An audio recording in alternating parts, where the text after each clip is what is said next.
Welcome, friends. OG Marpe here with you, ready to run some D&D. This is our Friday night game. The group should be hopefully finishing out this highly tactical, large-scale combat, the siege of a small village, which has been completely overrun by two very powerful witches and a witch and a wizard and their armies. And one of those has been dispatched. His army of goblins and undead have scattered, and his magical items have been collected by one of the party members. That does leave the other very powerful caster mage, but the party too has an ally of the city, the town wizard, so to speak, who is equally powerful and was able to charm her into feasting, which for this cannibal means eating her troops. And so she's down there eating a couple of her troops. The players are in this combat heavy deal where we've got like squads and different stuff going on. So there's a little bit of homebrew stuff, especially for like the scale that we're at. But we should be using some narrative moments to push things along. Let us begin. All right, guys, I'm back. I'm Even live. those. I honestly say take them out and then go for them because they're not going to have gotten that far. I mean, do Mm. we even know that they're there though?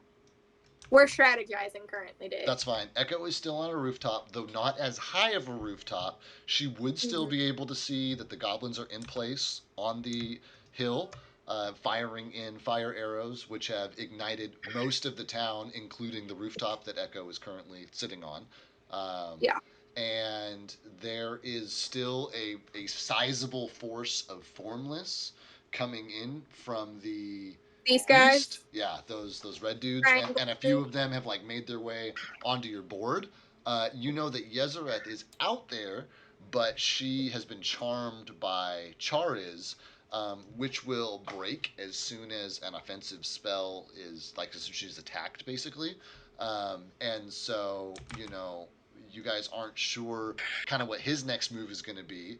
But you guys are here in the town square, having just defeated Caloral, scattered his goblin armies, de-summoned his, undead minions, with the exception of this small troop of bowmen. There are prisoners which have made their way out of town to the north and are like being dragged along a road that like dead ends at the edge of the wasteland, which is this super like hazardous place to be.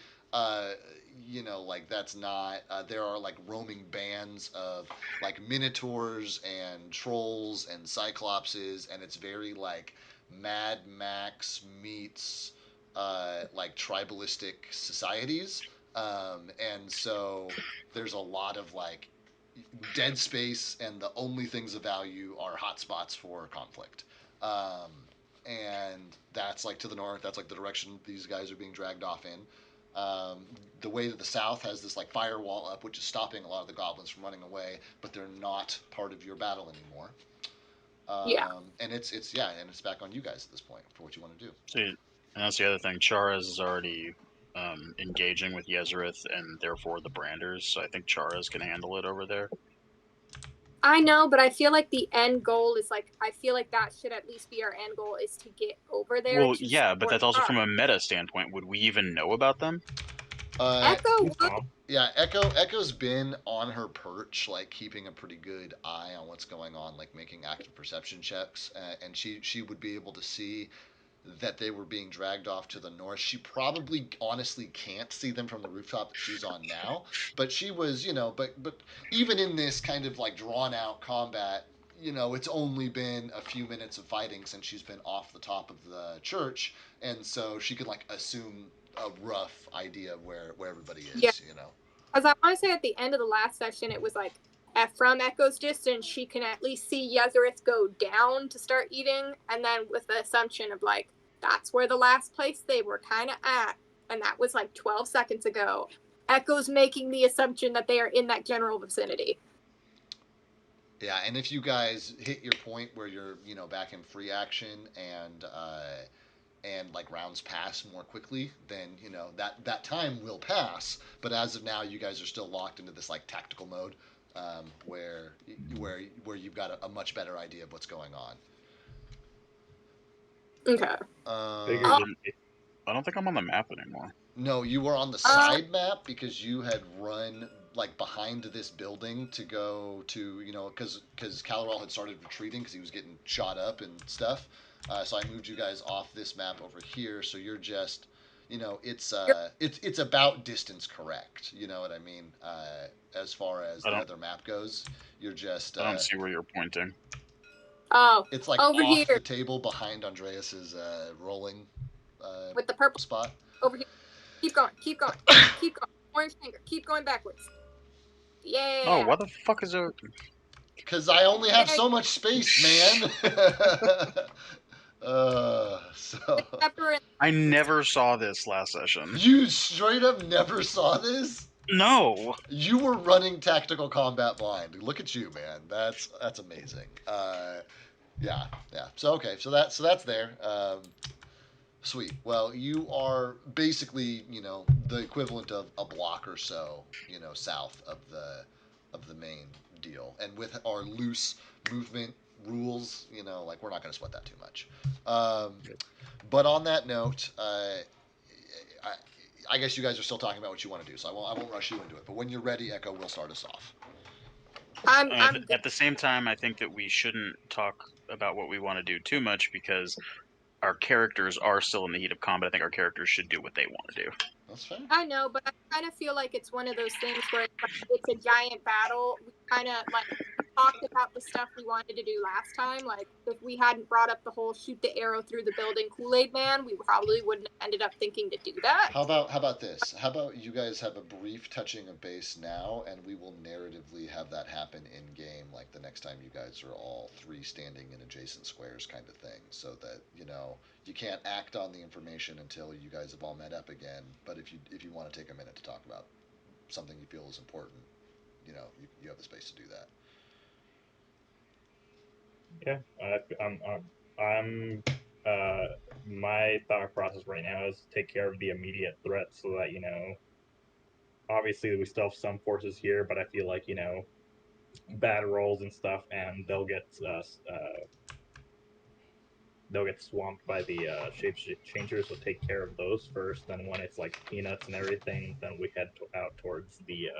We reconvene. We head out and get the townspeople that are being taken by the shapeshifters. I think Echo's basic plan is she kind of just wants to get to Charas as quickly as possible, so we don't get another situation of Charas down. Because, like, no offense, Max, like Charas is stronger spellcaster, and we need the strongest spellcaster. Max's magic has kept you guys in the game. I don't know what you're talking about. Charas' ass got knocked out. What's he been doing? Yeah, but if we're talking hundreds of year-old wizard versus 20-year-old frat boy, we gotta make sure we at least keep one of the 500-year-old wizards. Funny. But that's gonna be Echo's goal, is to get to that point, because right now we're dealing with kind of her minion men and like the actual people who matter, like the townsfolk and our dude homeboy Charas is over there, so that's going to be Echo's goal. Well, I say this because there are plenty of townsfolk in the center here too. Well, yeah, but there's a big difference between like we don't all need to be in the town center. All right. I'm going to break you guys. I would like to get started as it is after 7. So Echo, it is your turn. As a reminder, you guys are playing large scale combat right now, where you can link up with a squad and have them, take their turn with you if you like. I know you haven't been doing that because you're on rooftops, but I want to remind you all in general at the top of the game here that is a mechanic that is available to you. Echo, what would you like to do? Quick question: has the 7 passed? Has the what? 7 minutes passed. Yeah, your perception, right? I had mentioned that at the end of the session that that you seeing Yezereth, dive bombing her own troops was the last of that eagle vision, and it kind of faded from as your eyes readjusted back to their standard mode as you are here. So yes, it has faded. I imagine the magic gave her like an extra set of eyelids that closed from the sides, and then those blinked, and then as they opened up, it went back to her regular eyes. Nah, that's not. She's say, buggy, like, so you know. No, not that buggy though. I meant like I want to say the way we can't like did it before was basically just her eye changes to literal Hawkeye situation. Yeah. Since it is called like Eagle Eye or whatever, but okay, I'm gonna recast Gravity Bow then, since I know both ran out at the same time. Sweet. Gonna recast that. Bada boom, bada bing, and then Echo with the whole dive bomb situation. I do think she's going to be kind of leave the town center some and try to move more over to like this area to get on another roof. That way she's kind of in the middle between the town center and here to keep a better eye shot so that when she does cast Eagle Eye, she has a better point of view. Cool. Super easily done. Echo will take her turn to dismount from the roof she's going, pick her way through this way. I'm assuming you are at least cutting through the town center to go back? Probably. Okay. I imagine she probably is going like literally. Yeah. Okay. So if that's where she's going, she's gonna burst through the town center, see these shapeshifters like coming in from the east, and like the Woodsman's Guild and some of the Peanut squads, all bowed up. She makes her way past that. You are looking for a roof that is intact. This is a luck roll. These goblins are firing indiscriminately. So this is just they've been firing for a while now, and the fire's been raging through unchecked. So this is a DC 14 flat check. Okay, am I rolling or are you rolling? You're rolling. Okay. Move the little triangle. And I get the little die. Here it is. First roll of the session. Oh, 13. Bummer. Yeah. 13. So Echo makes her way over there, and the fires have completely engulfed the rooftops of most of these buildings. And as she is looking for a safe one to climb, she's unable to find it, and the smoke is beginning to gather in the air, making potential vantage points harder to spot. So she's made her way all the way to that point of the map and run into it more or less unperturbed. Yeah. Mm-hmm. But she is she's gonna start her next turn on the ground essentially. Could I roll my check right now to do just a basic perception check to kind of look around in this kind of area to see if I can see anything that's not currently on fire that I could try to climb? Like a specific building to move to. It will carry you farther away from the town center. And closer to the edge of town. I just want to confirm that with you. I'm fine with that. Cool. Yeah, as long as perception as long as I'm not going all the way over here. Yeah, no, I got you. I got you. Roll your perception check. Sounds great.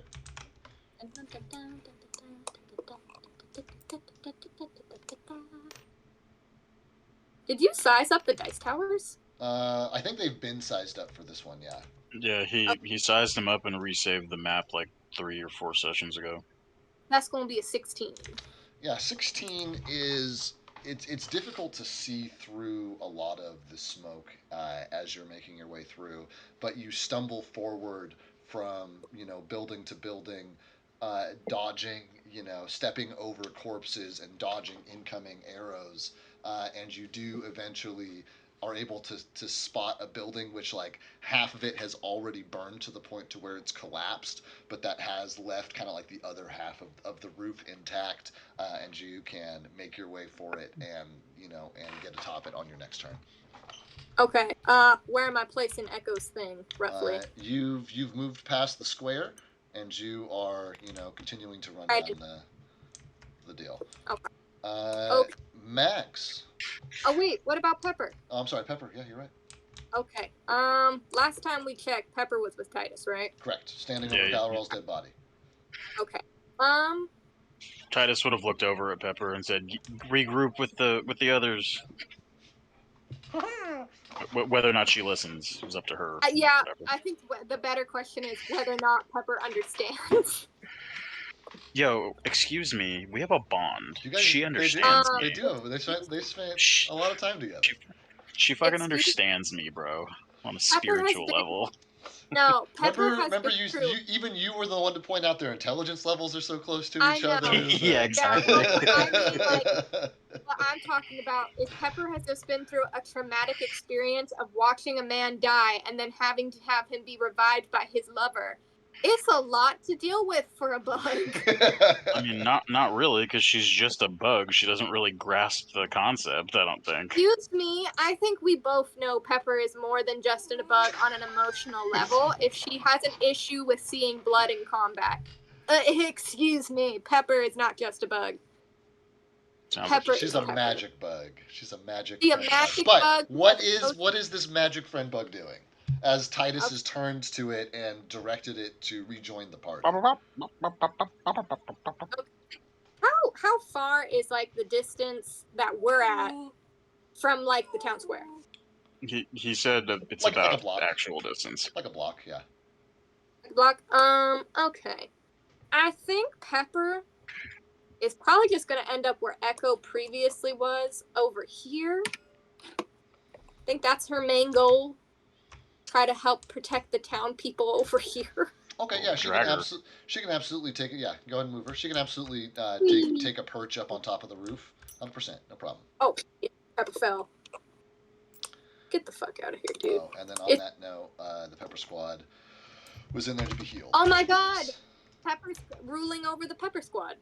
There it See, is. I was gonna ask, can Pepper be a squad captain too? I will allow either Pepper or Yeah. Echo to be one, and because Echo doesn't have a squad, I will super allow Pepper to lead a squad. Okay, that is hilarious because Pepper is controlling the Pepper Squad, so this makes a lot of sense. Okay, can I do anything else besides like a check?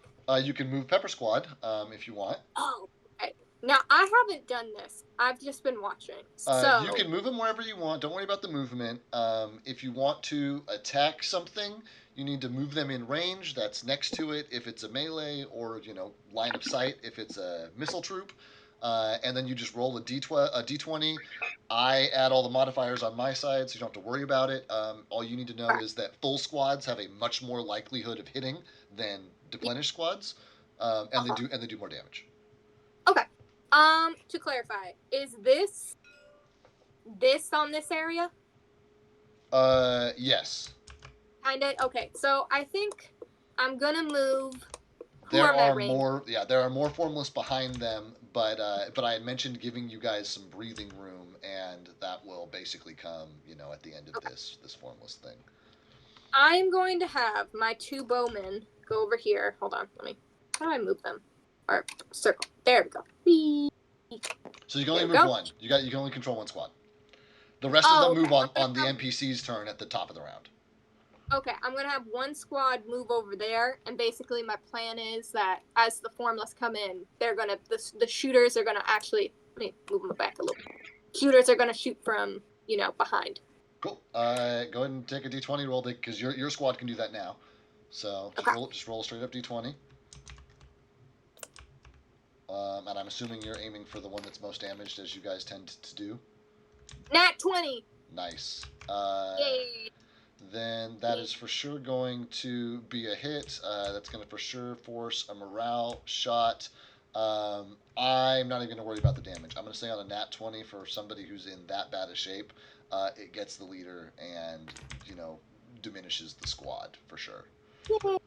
So there you go, Pepper Squad, firing a hail of arrows and completely annihilating the already badly wounded Shapechanger squad, which were all like burnt up, and there were like bits of shrapnel sticking out of them from the like improvised pipe bombs and shit that Silent Squad came up with. Yeah, I'm imagining, and this is purely for funsies, like Pepper kind of like flew onto the roof, and the guys just looked up, and she just kind of like screeched at them and like pointed, and somehow it came across in translation for the bowmen to move. See, I think it's funnier if she like flew over, screeched at them, and they got scared and like threw their hands up, and it just happened to throw it in the right direction. I am thinking that her sides are already bow shaped, so she would be in a really good position to mine, Oh, okay. like taking Okay. a shot. You know what I mean? Like That's cool. Yeah, I think that's probably it. Pepper is using kind of mime style sign language to adequately say "shoot those bitches." That is hysterical. That's gonna be actually. I think that will be. I don't think Pepper can really do No. much skill.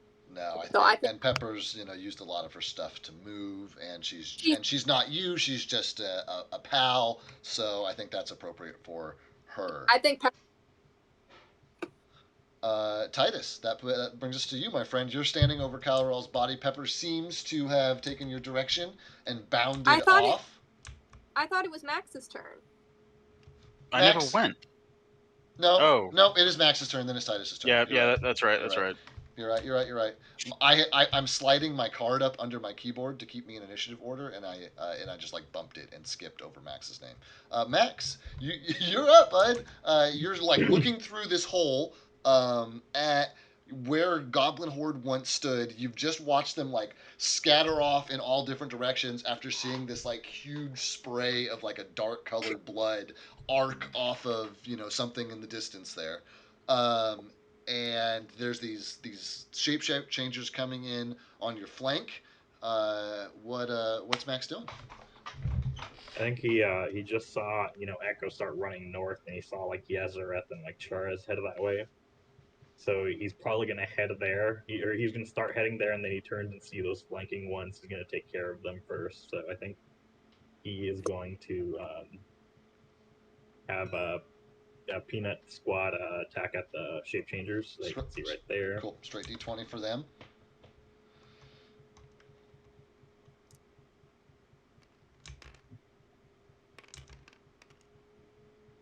Nice. 15. Strong rolls. Absolutely a hit. They're at full strength, so go ahead and roll all 10 of your d6. Every 10 damage will cause casualty. Jinx me. I'm sorry, Jeremy. You're right. I shouldn't say anything until you've rolled, because you really do decide how well everybody's rolling. Oh, it's not. Okay, that's 16 plus 5. 1, 2. 21 plus 2 more die. 21, 24 plus 1 more. 28. Plus your leadership bonus is 3 casualties on these bros. D10 for whether or not you got a leader. You did not. Regular roll in progress. It's a 6. Regular. Oh, actually no. -3 is not quite at half, so they don't actually need to make the morale check just yet. Sweet. So badly wounded, looking like their morale will likely be shaken on the next hit. You still have your turn, Max. Yeah, Max is gonna take a shot at them too. Great, go for it. Fuck them up. Fuck them up. 8 plus decently high modifier. I'm assuming they're within 80 feet. Yeah, 100%. That's gonna be 18. 18 for sure hits a giant ass group of dudes. Roll your damage. Hell yeah. 8, 6. Nope. And you've got, don't forget you've got magic on that as well now. Is it like delaying and lagging for you? It's not letting me do more than that one. I'm wondering if there's we've hit the entity limit for this. Well, let me test that. I mean, I can roll a shit ton. Wait, try it a different. Yeah, try it a different rolling station. See if it's just go to the next one. See if it's just your rolling station. Okay, so the first one was a D6 with a 2 and a D. No, you might need to reload tabletop. I'll reload in just a second. I just need to roll a D8. Yeah, because I can do that on his rolling table. Yeah, okay. Sounds good. Yeah, I think that's you, Andreas. Ooh. That's a total of 4 damage. That's a total of 4 damage. That isn't even more. That's not even 5 or more or 6 or more to let me feel good about that. Yeah, man. So you land, you fire your crossbow into this group of dudes, and it like lands squarely in one of them. Unfortunately, the one it hit is not one that had also been hit by shrapnel, and he just now has this electrified arrow sticking out of him, and it seems especially angry. All right, I'm Quick, somebody reconnecting. dump a bucket of water on him. Time to do the toaster effect. And I think that'll be it for Max's turn. Okay, great. Now it does bring us to Titus. I can count. Same thing, Titus. You're standing above Caloral's dead body, maskless. From the top jaw down, completely disintegrated, like super maggoty, gross skin. Echo has taken off. Pepper has taken off. What's Titus doing? He's gonna finish looting his corpse. He's gonna spit on him, and he's gonna tell Silent Squad to follow him and head off towards the ballistas. Towards the ballistas. Where are the ballistas? The goblins. That are shooting got fire you. Yeah. Sweet. Sweet. I am actually really glad that somebody went to go deal with them because I made a whole fucking map for them, and I was gonna be a little bit sad faces if I didn't get to actually use it. While in transit, can I take the health potion that I got from Colorado? 100%. That is a swift action to do so.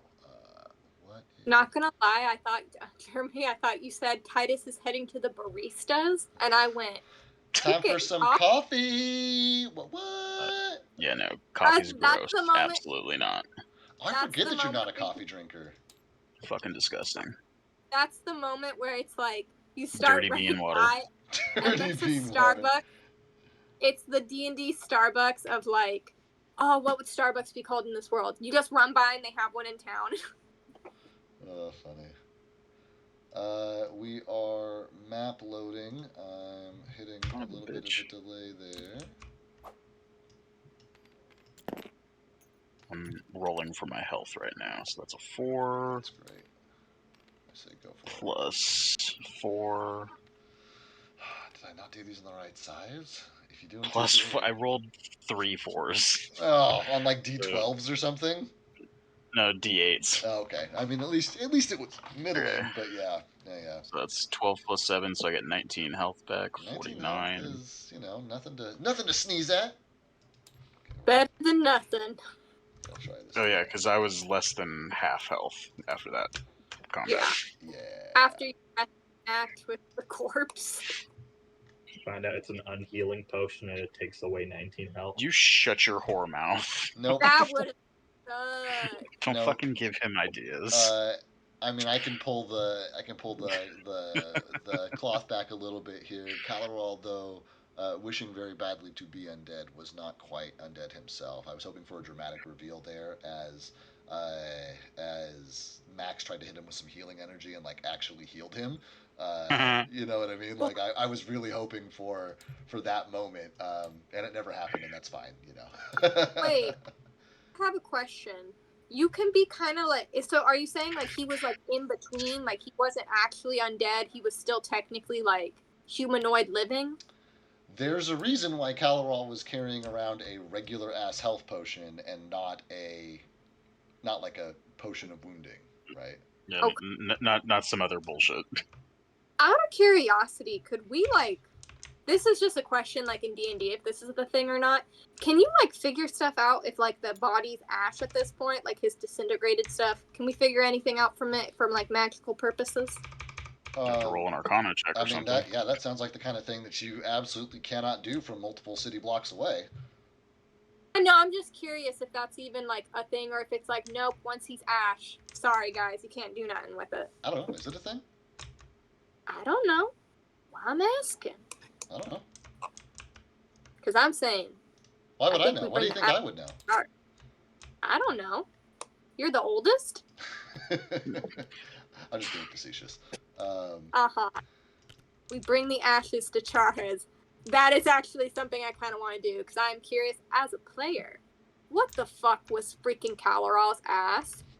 That's a good question. All good questions to be handled once the city on fire and full of shapeshifters has been Settled. So Titus, you have drank your health potion. There's a map. If you look behind Andreas's rolling Yeah, no, tower, there's. I see it now. You fuck. I'm so apparently, shocked, like, apparently, I was not how very did you clear not- the last session.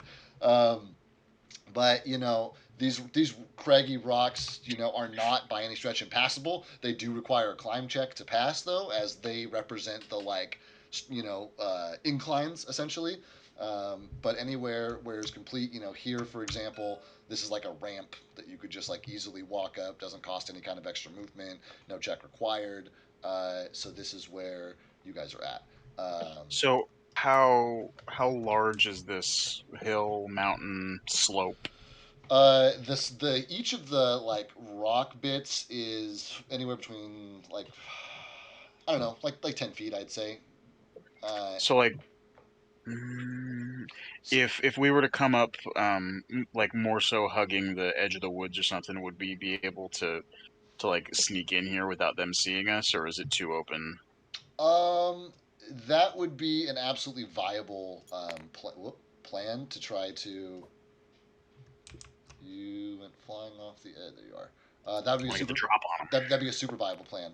Roll me a stealth check with advantage, as you are in the heat of battle. They're not specifically looking for you. You have cover. Roll two of them, bad boys, and give me the higher of the two. 13. Okay, 13 it is. Yeah, I saw that was a 13 before the other die hit it for sure. Okay, so 13. That's gonna be an 8. Uh, their disadvantage roll was a 3 and a 5, so you are Sick.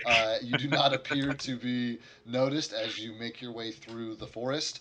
However, a little bit of the same deal there as you guys are moving from over large expanses of space. It does chew through a turn to do that. Right.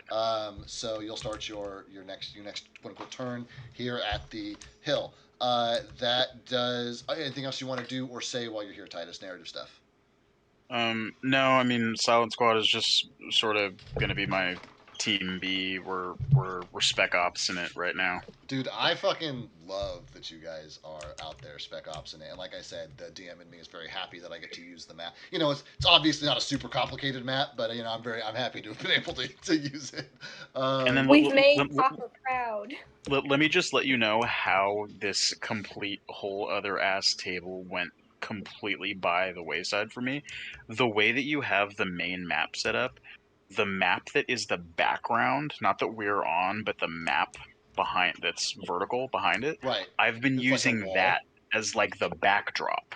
So I'm looking at that the entire time. Yeah, That way I I have see a what you're bird's eye saying. view of what's going on I see here. what you're saying. Yeah. Which is how it's intended to be. I have it set up so that like my camera where it's at right now is like Mhm. how I kind of imagined this going. Is like, okay, so there's the backdrop, here's this, there's that.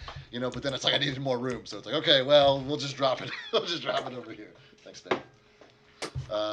Sweet. Then Titus and Silent Squad, earning its name, are making their way silently through the trees and forest. That does bring us to baddie agents, and I just gave Charm Person another double check here, and I believe that. I believe that there's no resave, that it does, new commands will trigger new saves, and commands that are against something's nature will, be especially rough. Attacks on it are going to, break it in general, but I think as long as she's like unbothered, she's gonna just continue to like eat dudes while Well, she's.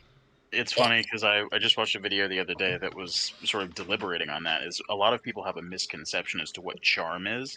A lot of people think it's just inherent mind control. It's not. All it means is that thing you charmed doesn't want to hurt you specifically. It's Right. still going to do all of its other shit. Right. Right, exactly. But I think it was Charm Person along with like Suggestion or something. It was like a Yeah, two for. suggestion. You can't suggest that they like hurt themselves.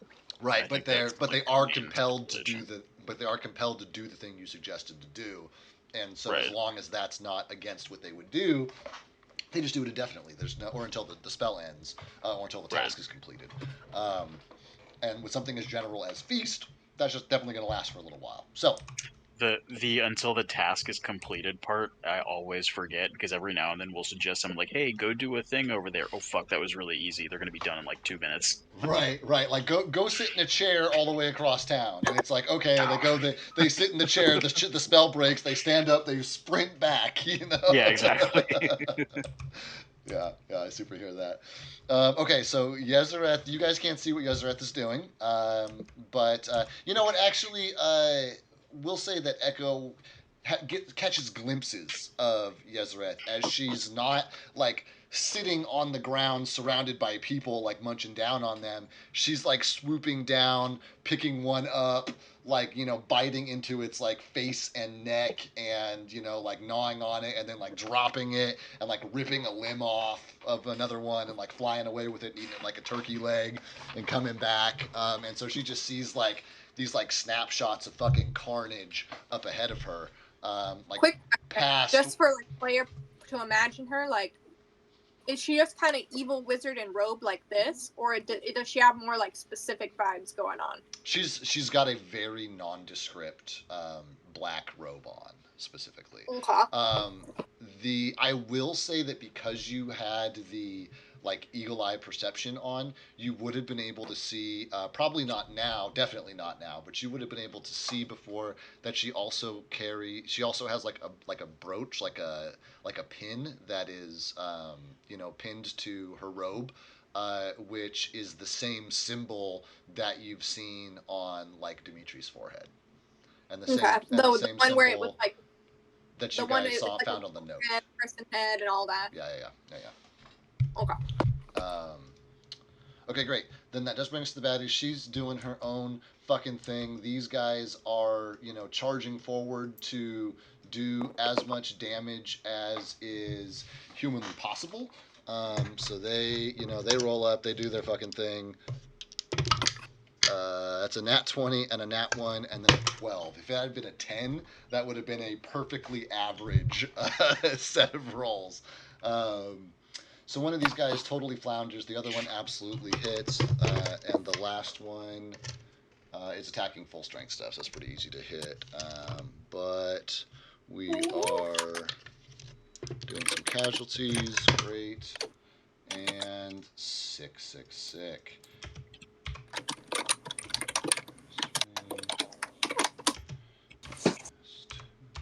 All right.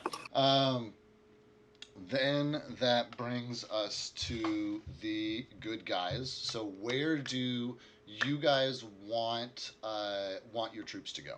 Like now's the time to control Jakar, Dimitri, the rest of the pepper squads. The Woodsman's Guild are not super yours to control, but they'd probably listen to you.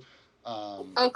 And I guess it's Max. You're the only one here, and Pepper, who has limited like giving commands capability. So I think this actually does fall on Max. I was going to say the only thing Pepper really wants to do is just move the other bow squad over here. Okay, she probably has enough rapport with Max to communicate that to him at the very least. Yeah. So yeah, just move him where you want him to go. I think Max is gonna kind of have, people tell him to be on standby, and as new of them come into the thing, like go and take them out. So, because no new ones have come into the town center, I think he's going to keep Dimitri and Jakar on standby. Okay, so you're gonna kind of keep them close and send everybody else up, except for a couple of troops to defend the church. Yeah. Okay, cool. Let me know when you are done with your tactical moves. Excuse me. Yeah, I think so. Because he's keeping the big guys are basically around him right now. So that should be it. That should be good. Cool beans. Max, roll me a perception check, please. Okay.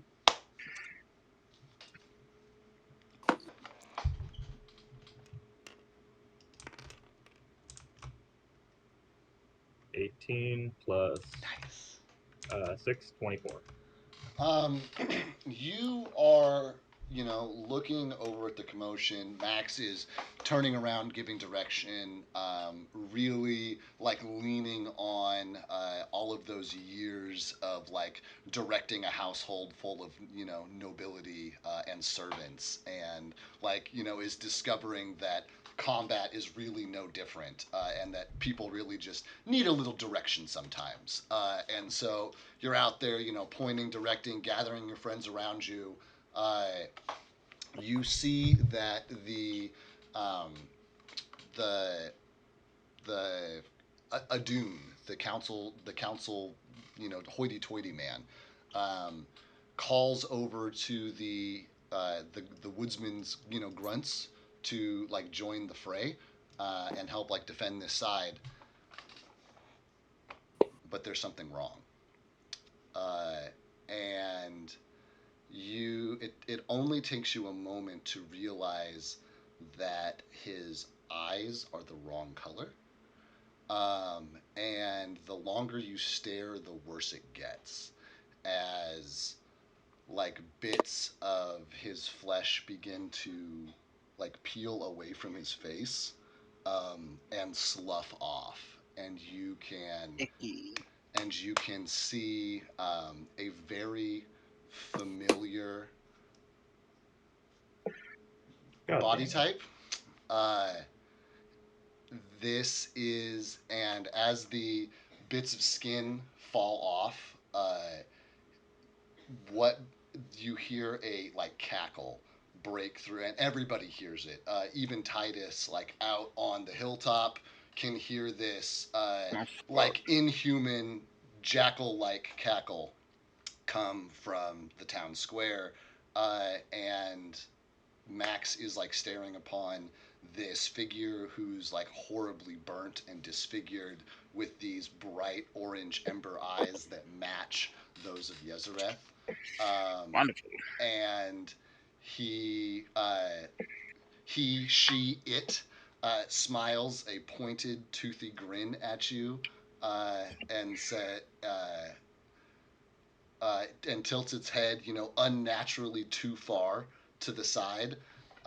Looks you straight in the eyes, Max, and says, "You almost found me," um, and shakes its head and says, "Terrible mistake, assuming there's only one of us." And the skin continues to slough off, and the eyes glow brighter, and cracks begin to appear in between the like joints and like fingernails and veins of this dark figure, and you can see like light and heat being drawn in and centered around it, and she releases this energy in another huge ass fucking fireball, and centered on itself, and blows just a shit ton of stuff up. I'm gonna make some rolls right now. I really love you guys. I'm sorry for lying to you point blank and lying to your faces about a lot of things. Fucking liar. You ain't sorry about shit. I'm not sorry for this dramatic moment. What's it called? But Max, you can absolutely have a reckon- narrative. Yeah, you can have a narrative response to any of this if you want. I guess the only thing because I was able to recognize this as it was happening, and she starts talking before she casts fireball. Could I cast a spell? Give me a reflex save. Shit. Okay. How quick are you? Hopefully, relatively quick.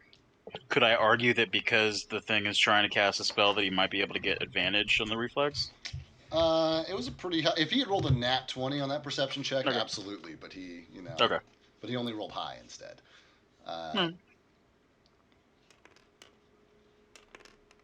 Sorry, Max. I tried. I know. I appreciate it. Reflex. That's not. I don't think I'm gonna get it. It's an 8. Ooh, no, single digits are definitely not quick enough. As you begin to gather your own magical energy, you especially note that this is pointedly not a spell, Max. This is some kind of like inherent magical ability. This is like a supernova-esque explosion out from itself.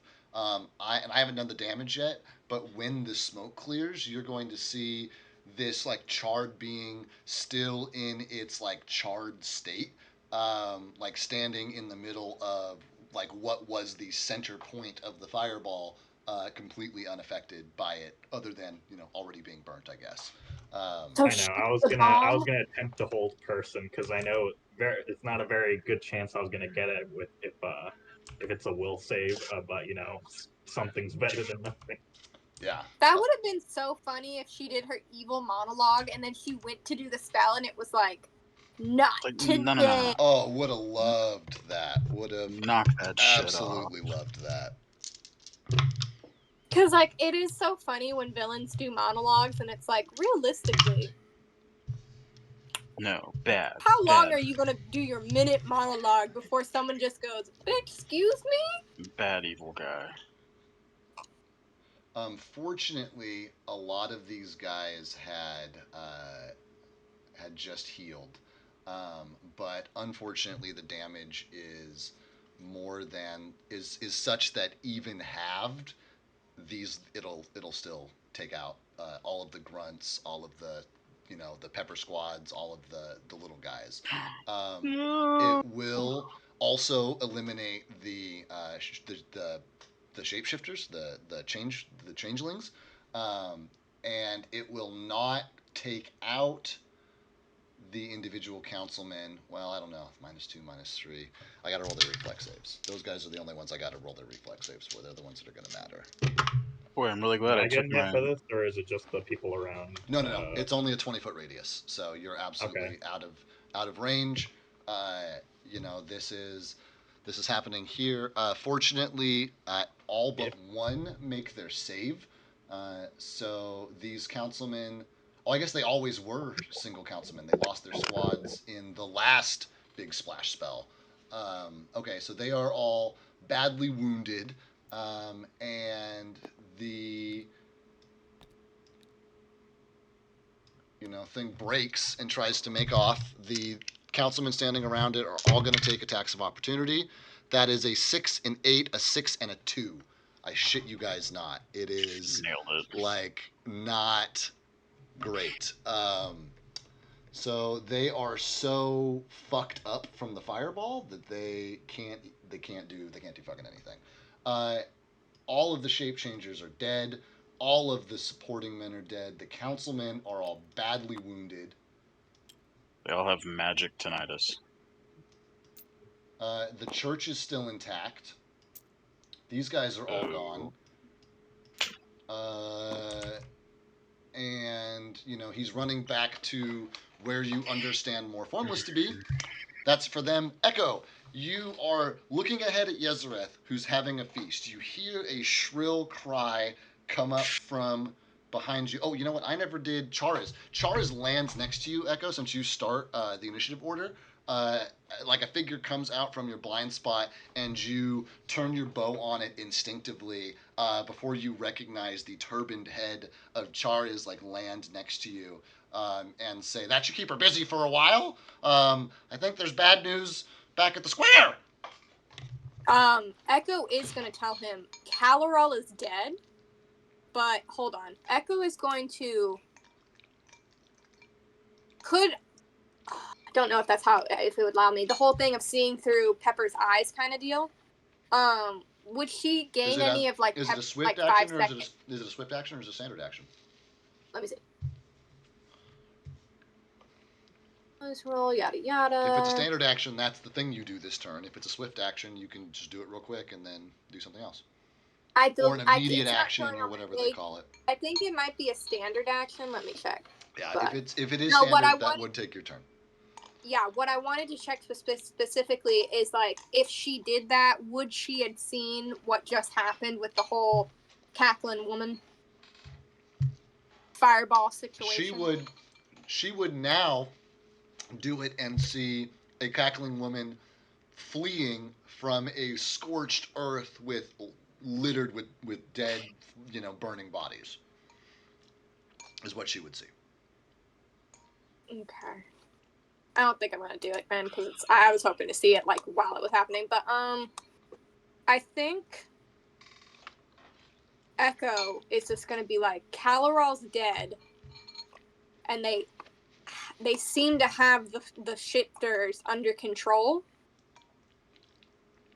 and she's For probably now. just gonna ask like, if Yep. there is, ask Chara, it's like, are there any more like people like Caloral or people like Yezereth here? Charles says, I don't believe so. Echo's gonna ask if he heard the cackle. Yeah, I just said. It sounds like they're having trouble back there. And he's like, that'll keep her busy for a while. We can just, let her eat and we can go back there, or I can deal with the problem here. Or he's like, honestly, I'm a little lost right now.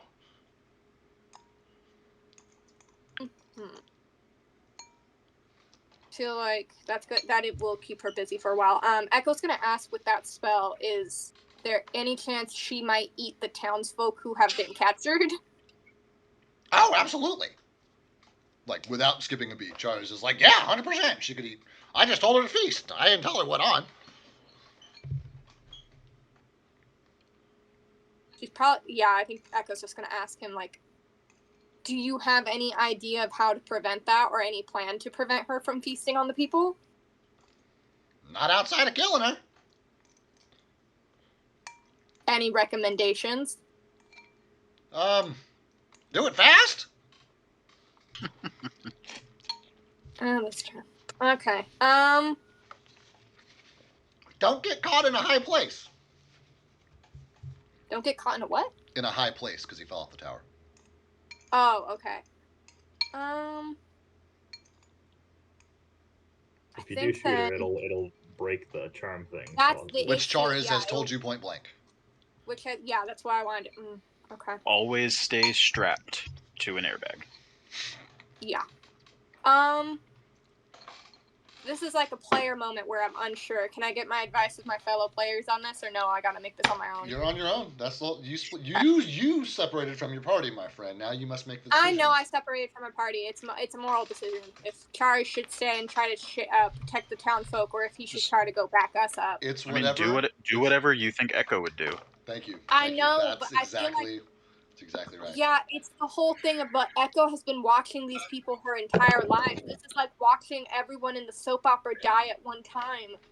That is true. So she would have very strong feelings about. But you also said that she's very skeptical of people and has been taught to literally hate humans. So and mistrust them. Yeah, by her grandma.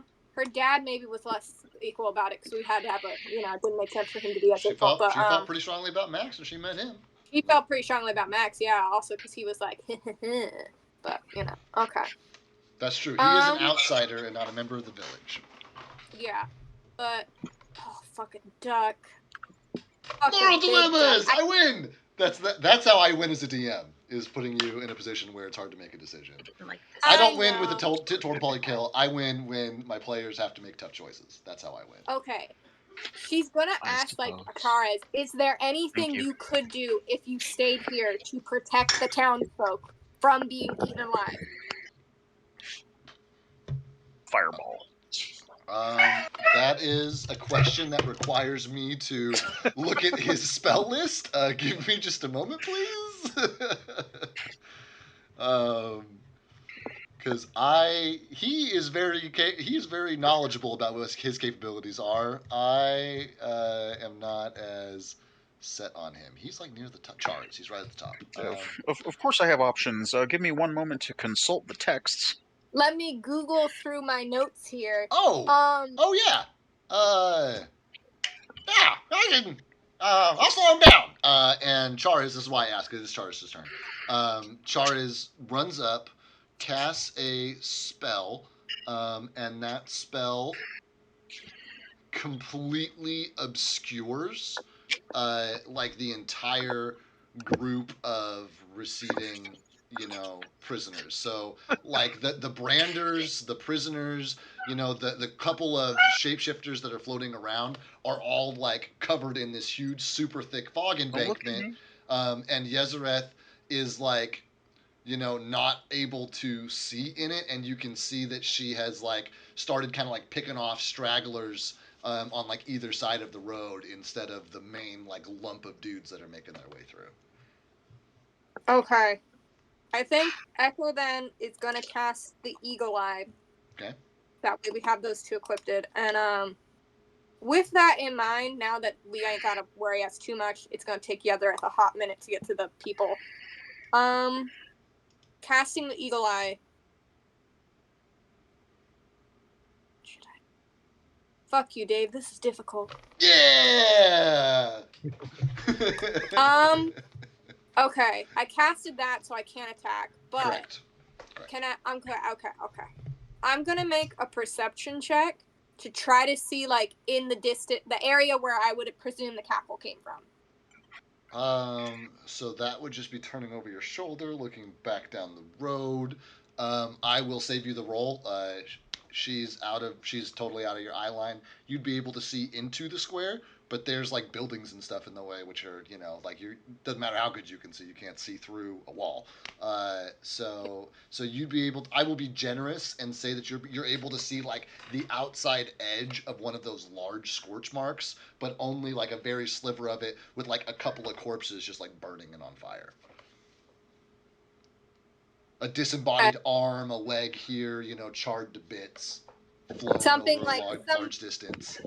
Could Echo presume, like, from Echo's like sight, it would kind of be like seeing just like the remnants of the bomb went off, but she doesn't know much else. 100%, exactly. Okay, I think Echo's gonna look towards Charis then and just see like something exploded over there enough to kill a bunch of people.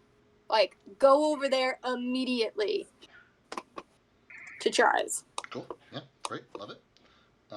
And then I think I'm just gonna, cause can I still see these guys coming in from this angle? I'm sorry. From this point? Which guy? Those guys. I mean, you'd have to make a choice. You can look left and see that there are more formless making their way past town hall down that the road to Charis is basically like they're marching up that road to the town square. Like, yeah, you can see there are more bodies coming that way, but they haven't arrived yet, basically. Okay. I think Echo's in. She's just going to stay there and be shooting at these guys from this angle. Okay, Well, sounds good. So as a reminder, you did see a roof that was acceptable, but it was farther down the road. Is that where you're gonna try to perch up? So that would not allow you to come back towards the town square at all, because that was out towards the edge of town. Which part of edge of town? That was like out here in the direction you were heading was where you saw the roof, and you were gonna need to like head towards the bad guys to get on it. And that was going to be like the start of this turn, is you were going to go jump on that roof and start taking care of some business. And now you are like turning around, but your feet are like on the ground. Char's like landed on the ground to have this conversation with you. So if you're going to head back, like I said, there are no available rooftops here. They are all on fire at this point. Okay. But you can absolutely like set up in one of those alleyways and take shots for sure. I just want it to be very clear that you're not going to be on a rooftop when you're doing so. Yeah. Or you're going to be on fire. Your call. I don't know. Charis flew down, right? Yeah. He flew down, talked with you. You told him, like, is there any way to take care of him? What? She's going to ask if she can catch a ride with him. Charis shakes his head no. Pepper caught a ride. I was hoping Echo could. I think Echo is going to be do the alleyway thing and just try to look for maybe another rooftop in, like, this general area. Cool. Love that. This is a small hilltop, which would be obvious to her. Oh. A hilltop then. Yeah, I think that's the most appropriate thing. Cool. She'll start going that way. Sweet. Love that. You'll start your turn on the hilltop ready to take some attacks. Brings us to Max. Oh, wait. I Does got it right Pepper this have time. anything to control? No, unless she wants to pull one of the squads off the church. No. Okay, we're good. We're good then. Okay. Great. Max. So they're running off right there. You got enough Max ground to is- cover. We're not worried about movement. You just got to get line of sight. Yeah, just gonna move till he gets line of sight, and then he is going to. Let's see. Cast that spell you were going to cast? Yeah, I'm looking at the save for it and what it's gonna be. It's not a very high save. I'm about to say, you would know that after seeing this, that, you know, though it wasn't a spell, you would expect this creature, whatever it is, to have, you know, an amount of willpower equal or in excess to yours. Yeah. DC 16 will save you if Max can do that pretty easily. I'm sure they can do it a lot easier. So he is probably just gonna go for a pot shot on them. I was about to say, sometimes you gotta go for the long shot. But if you wanted to go for old school damage, basically he's in range for everybody to get one shot on him before he disappears off the map. Was that Otis whining in the background? No. No, that's I have another dog on me. She's crying. Oh, you have Coco? Yeah. Oh, she's only 2 pounds. Oh, little tiny Ooh. Coco. Oh, so she's not a Little. dog. Nat 20. Oh wow! The way you said that sounded like one of the Muppets, where it's like, oh yeah. Oh, which one is it? Fozzie? Yeah, I think Fozzie so. Bear. That is brilliant. I love that. On a nat 20, I am going to also give you the opportunity to roll a DC 14 dexterity check for some cool shit to happen. All right. All right. DC 14. DC 14, dexterity.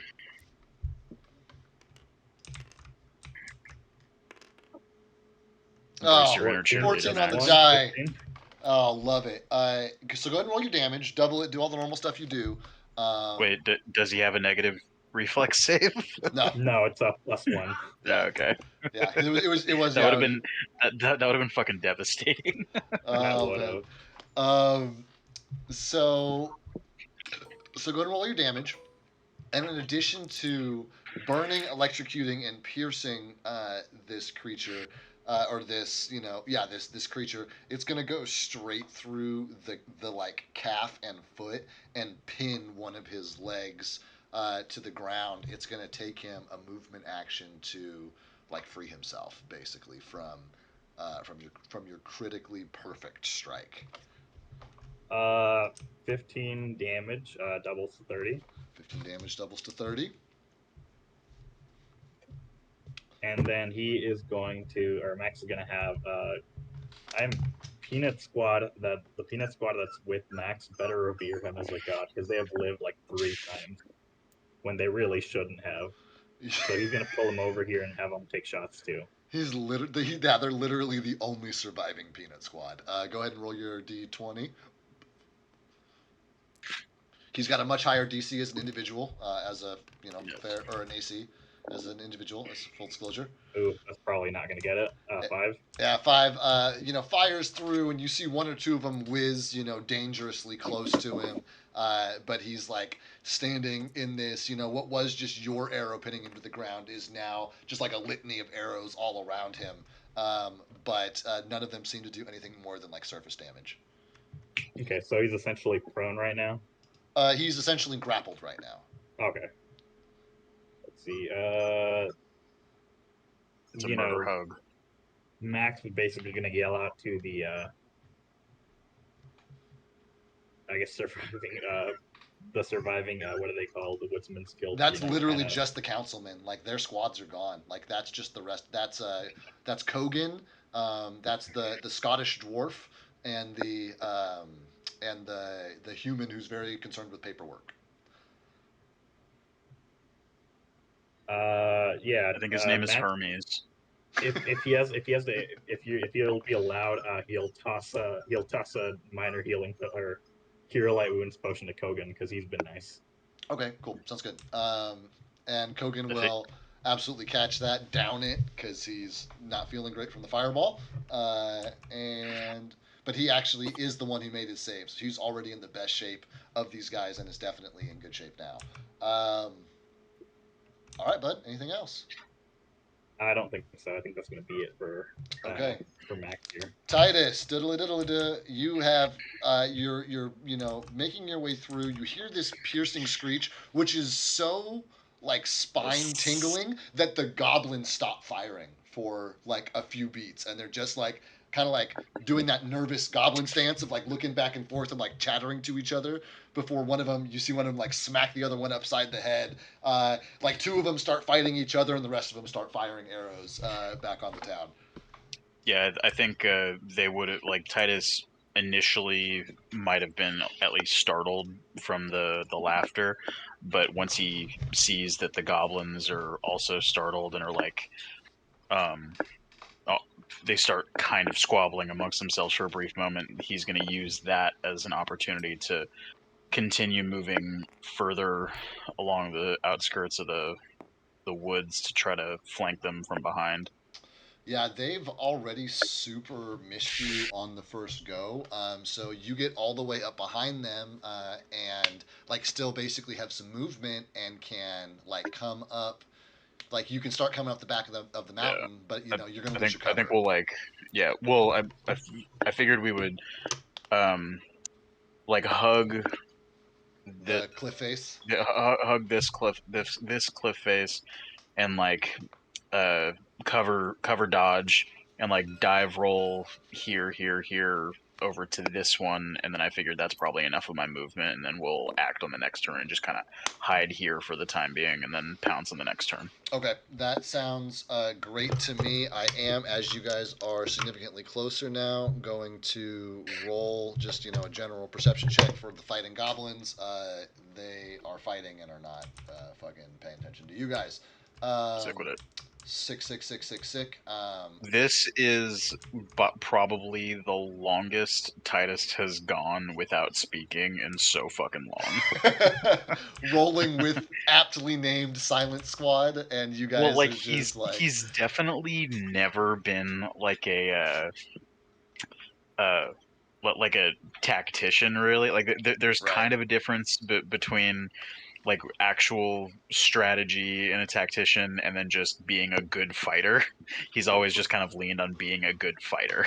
Yeah, well, I'm glad to see some character growth. And speaking of character growth, I want to remind you that if you are interested in going into like werebore hybrid form at any point, that is something that as a werewolf you have in your toolbox.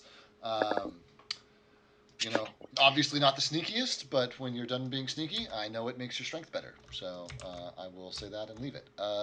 Then we are back to our bad guys. Our hag is going to attempt a grapple escape check.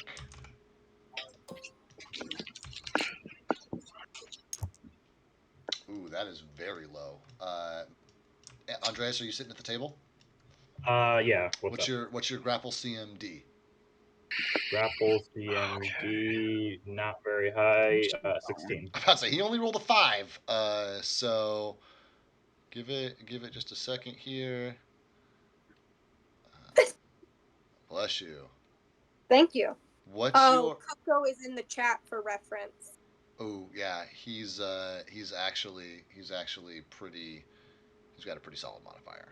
So, but that does take his action to you watch him like rip his leg free, blood and ash and smoke roll off the wound as he begins to like tear down the road with every other step like bleeding and leaving this like dark sooty footprint behind as it's all like drenched in blood. And he, books back into the area where the rest of his, army is essentially. And Titus, I guess, so Titus is off the map. Echo is off the map. But you guys are Like, you guys have gotten the square cleared and there are advancing troops, but I want to, like, take a beat for players. Max, are you cool with doing some planning? Do you want to go meet up with somebody? What I'd really like to do is just make some rapid fire rolls for Echo and for Titus to just, like, get some attacks in real quick, because we know that's what they're doing, and then get you guys to that like breathing room point. How are we feeling generally about that plan? Yeah, I'm okay with fast forwarding through some combat. Max? Like, My only question is on the big map, which way did you know did he go? oh, so right into Echo's line of vision? Yeah. Okay. I'm honestly considering, because if like having Max take his peanut squad and go that way to try and because he figured if he, meet up a little bit with Echo there because he knows she's in the area. Okay, sounds good. Then we can have you and her make your attack rolls simultaneously, basically, as you, because they're either gonna charge you guys or they're gonna continue down towards the square. Either way, you guys are gonna have a couple of rounds to get some pot shots in. So let's just do that for both of you guys. We'll call it 2 rounds worth of attacks. Take your squads, make your rolls. Let me know what your squad rolls are so I can do your modifiers. Quick question. What Yeah. about Charas? Chariz is like floating around behind you guys, keeping an eye on the fog bank and on Yezereth. Okay. He's not like actively casting spells, but he obviously has one like prepared and ready to pop, and he's just very warily keeping an eye on Yezereth, and like doing the last thing he heard Echo talk about, which was trying to protect the prisoners from her. Okay. I know Max was basically trying to shoot at mystery figure.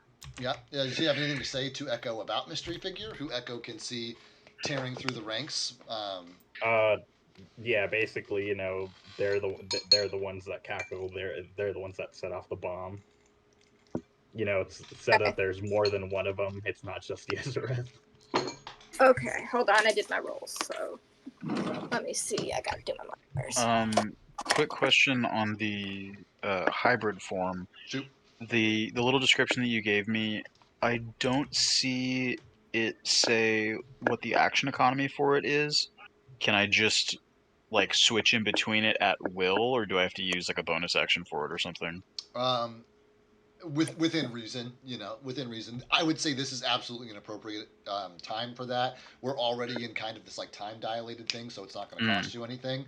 But it's one of those where like in out 3 times in the same battle, absolutely not. But whenever you want to, yeah.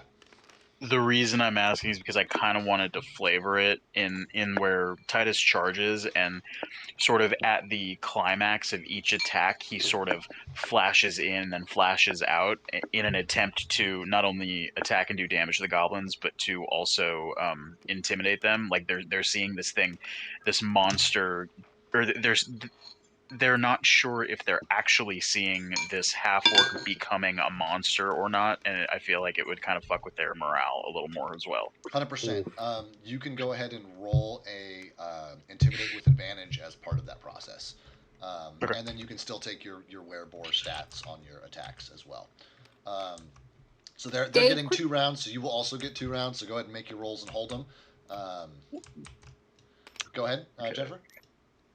With evil guy running this way, at what point, like, so Max was calling to Echo, like he saw her, from my understanding, right?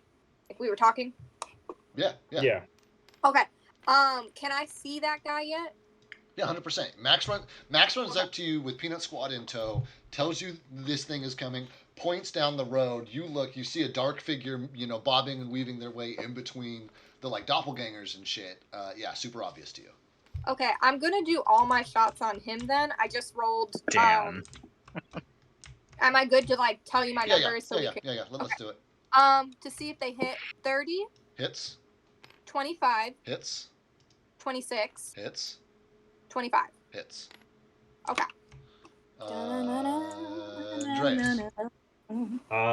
I rolled awfully. I don't think Peanut Squad's hitting because I got like 4s and 2s, and if a 5 didn't hit last time. Rough, yeah. That's And very rough. I don't think I'm hitting either because I got 114 and 112, and that's with the plus 10 modifiers. I rolled a 2 and a 4 as well. Holy cow, man. Yeah, Max is starting to, though he's great at the command part of things, he's starting to feel some of the like drain of like ongoing battle. Like it's easy to be full of piss and vinegar at the beginning, but like after you've been fighting and after your 10th, your 12th, your 15th foe has been slain, like that fatigue starts to set in, and it's definitely starting to affect everybody's aim. I like to think that these shots are on target, but last second, what do they call, the shape changer pops their head up and takes the arrow, or it hits a signpost or something like that. Yeah, 100%. And a few of these arrows definitely do like embed themselves in miscellaneous like members of the different squads. So go ahead. My damage total of 40. Damage total of 40 across 4 shots. That's not too bad. It's an average of 10 a shot. Let me do that. You have 4 attacks? She has 2 attacks and it's 2 rounds. So. Oh shit. Yeah, we're doing double rounds because we're covering the amount of time it takes him to. Yeah, roll your second. I only did him for 1 round. So. Roll him again. I did my nat 20, 30. I'm still happy. God damn. Great. Okay. That's all chill. That's great. I need to double check the distance on this guy. It's a close range spell. It's probably not gonna fly. Then we're gonna check. No, that's it. That's what he's got. Okay, cool. So after these rounds pass, you guys can see like a similar glowing sensation, but instead of detonating, the charred figure turns into like this kind of spectral, gaseous, smoky ember form.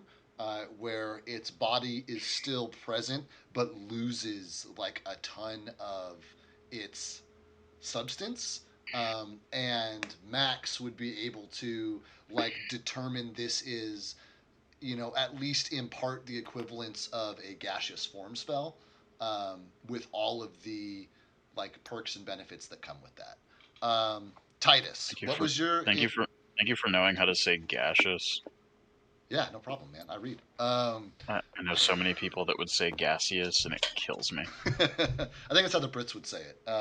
Fucking hate it. Okay, yeah. So my first round of attacks was a 29 and a 30 to hit from Titus. Destroys. Yep.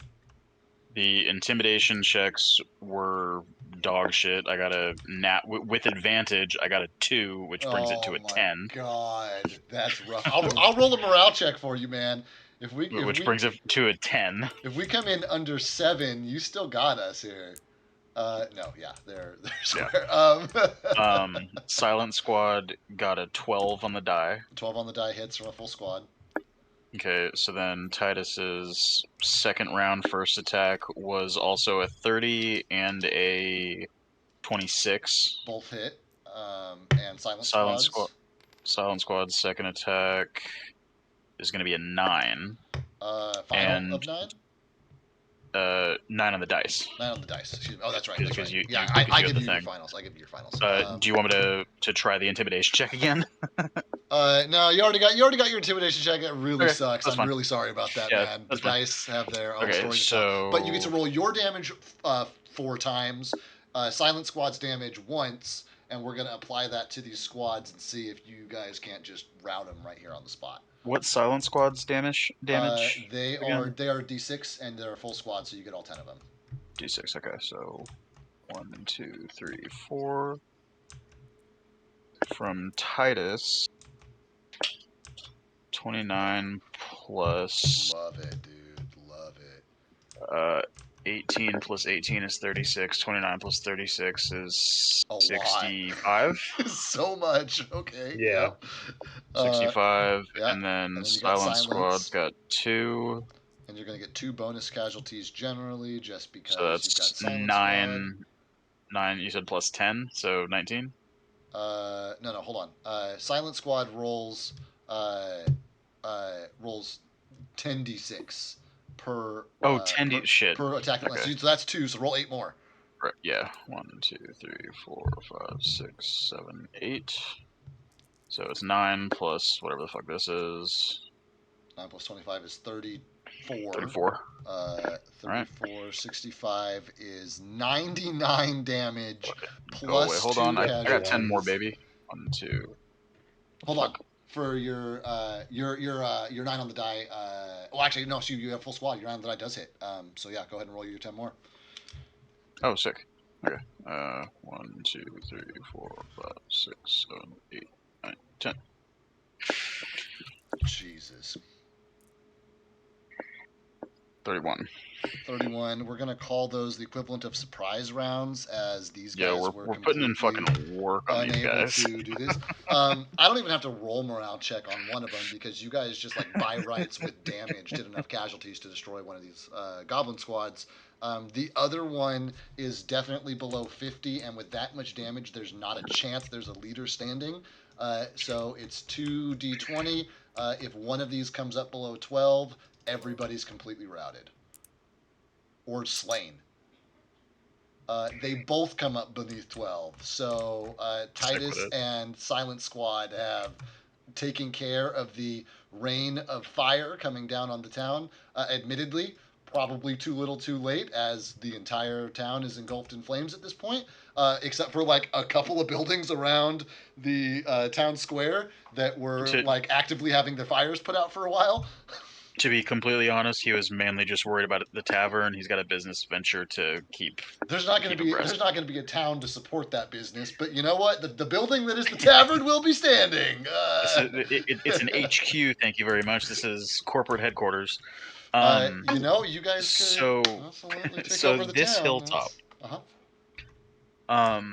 I don't know if maybe there was a slight grade from the town over to this that might have brought it up to the point where I may be able to see some of. Oh my God! What just happened? I'm moving the hilltop to roughly where it's at okay. in relation to the rest of the map. I just saw Titus start falling, and I was like, "Oh no!" Well, so I pressed something right as you moved, and like, fuck! Did I just erase the map? I broke it. Would be because of the elevation of this hill, would I be able to see any of the shenanigans that's going on outside of the town where like Echo, Yezereth, and Max are? You super need a perception check for that because the smoke is starting to get pretty thick, but you have a chance 100%. Yeah, roll your perception. Would I get advantage to help a Silent Squad? Yeah, you got a lot of eyes up there. I'll give it to you. Sick. Yeah, I got a full ass squad. That's what I'm saying. You got 11 sets of eyes looking, so yeah, that's square. Yeah, go for it. Mini Yezereth go gaseous before or after they were hit with the 40? After they were hit with the 40. 11. Okay. I think once Echo saw them turn into liquid fart, she's probably gonna exactly. Smoky liquid fart. Yeah, she's gonna probably shout at Charas to be like, you know, stop them, like, it's another Yezereth. I got 14 on that perception check. That's 14 on that perception check. On a 14, you would be able to see that the town square is still empty. You'd be able to see lots of bodies making their way north. But that would be largely obscured by like a magical fog, which you'd be able to see from where you're at.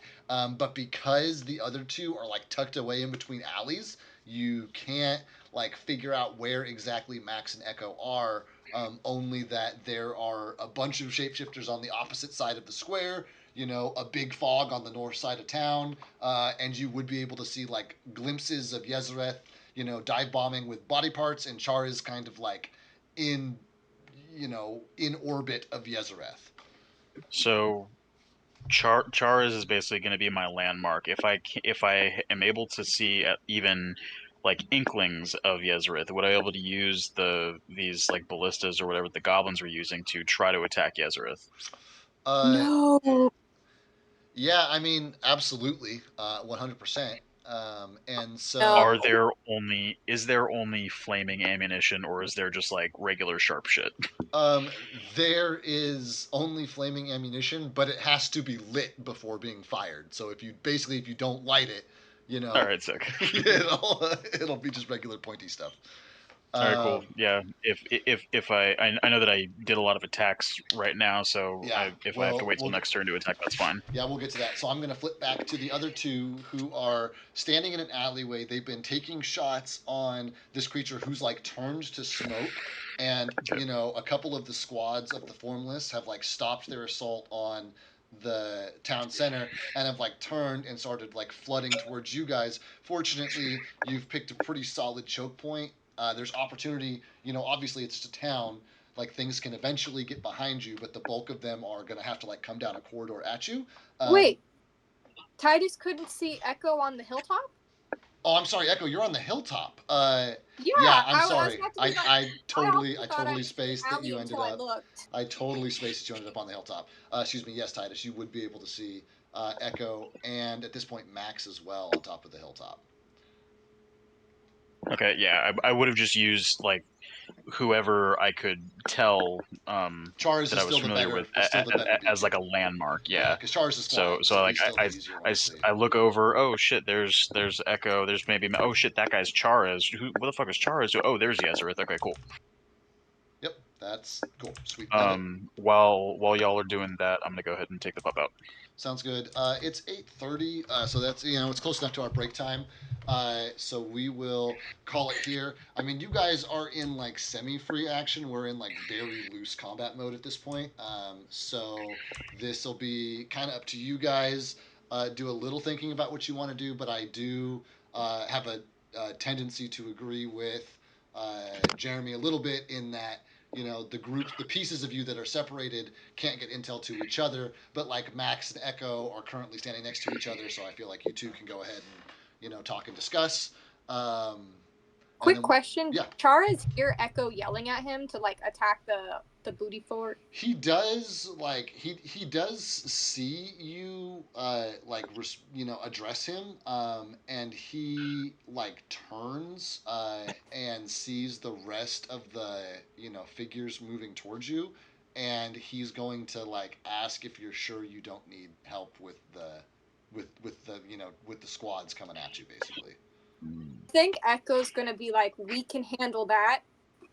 We can't handle another Yezereth. Take care of that thing.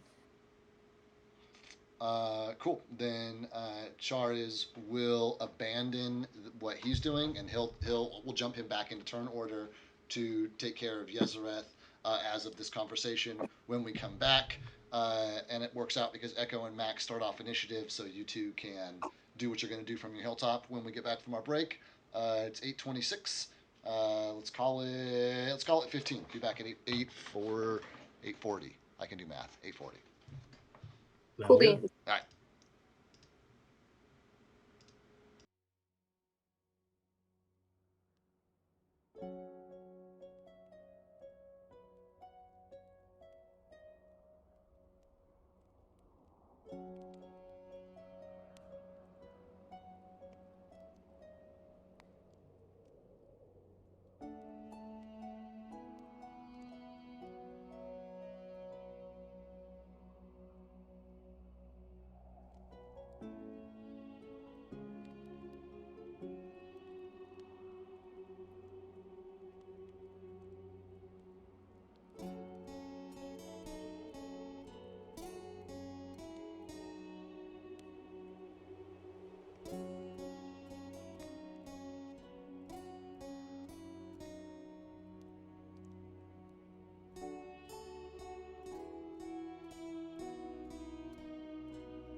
I've been streaming for like 2 years now. I know what I'm doing. I can do basic fucking shit. Sometimes. All right. These guys look like colossal titans. I just realized. What? Yeah, they're just like zombie guys. But I wanted to emphasize that Kind they're of. humanoid, but they're wrong. They're not. They meet. I mean, I see what you're saying, but not really. Well, what I mean, They're like the whole red and idea fleshy. is just muscle. They're Yeah. muscle people. Yeah, they're red And they they're dig. definitely red and fleshy.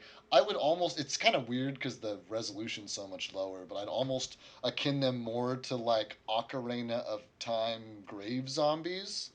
Like that's kind I of haven't played. more the vibe. Did I not play think.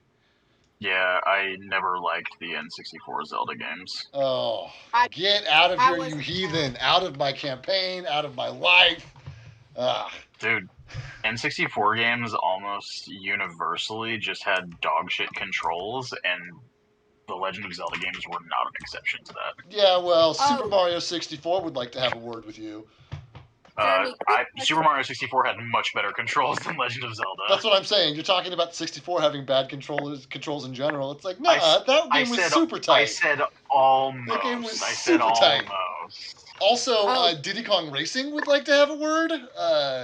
Okay, kart racing games are totally different because I love Diddy Kong. Like Diddy Kong Racing was superior to me than Mario. Like I preferred Diddy Kong 100%, Racing over Mario Kart. 100%. Diddy Kong Racing was like, yeah, was so absolutely. Absolutely.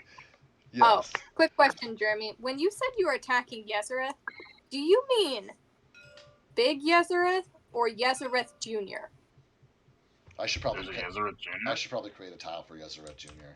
He I was can't about to see also ask Yez with a 14 on his perception check. He totally misses Yezereth Yeah, no, Jr. I'm looking at the Yezereth that Charaz is fighting. That's the only one that I know of, and that's the only one that I give a shit about. So, and I wanted to just like lay this out for you guys because I heard a gasp there. Titus has not been with the group since Calorol was still standing. He talked with the group about blowing through a wall to kill Calorol. That's what he did.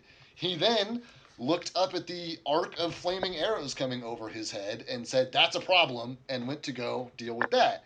He then dealt with that, looked out over the town from the hilltop, saw one of the bad wizards flying into and out of a dense fog, coming out with bits and pieces of body parts. And saw a friendly wizard attacking that bad wizard. Well, in its orbit, Kind of, orbit, kind yeah, of. close Yeah. enough to But no, engage I was- and holding a spell. So, like, it's. I just wanted to reiterate that for the rest of the party that I know that it seems like a very dramatic moment, but like, I get it. I was gonna kiss you then, but I'll kiss you now too. Always kiss her then, and kiss I her was now. about to be like, Take it twice. Always then, and always now. Okay. Never miss an opportunity. Never miss. I was just hoping that Titus would see the fact that we're getting swamped by the Triangle Squad and come Stop over it. there. No, he does see the Triangle Squad, like moving that way for sure. But he also like knows that once he's off this hill, he's not gonna like he's keeping his eye on Char. I think he picked the thing that he's gonna know where it is, and he can see Yezereth flying around. He can see Chars flying around. He's like, that's a target that I can move towards and not lose sight of. Because once he gets down in between the buildings and stuff, he is gonna lose sight of you guys at least. He'll gain you in flashes here and there, but it'll be much easier to see the two figures flying around overhead. So I get that. I understand that from a tactical and a character standpoint. He could miss. It could be all a moot point. You never know. All right. So with that note, on that note though, we are back to quote unquote loose initiative order. Echo and Max are being swamped.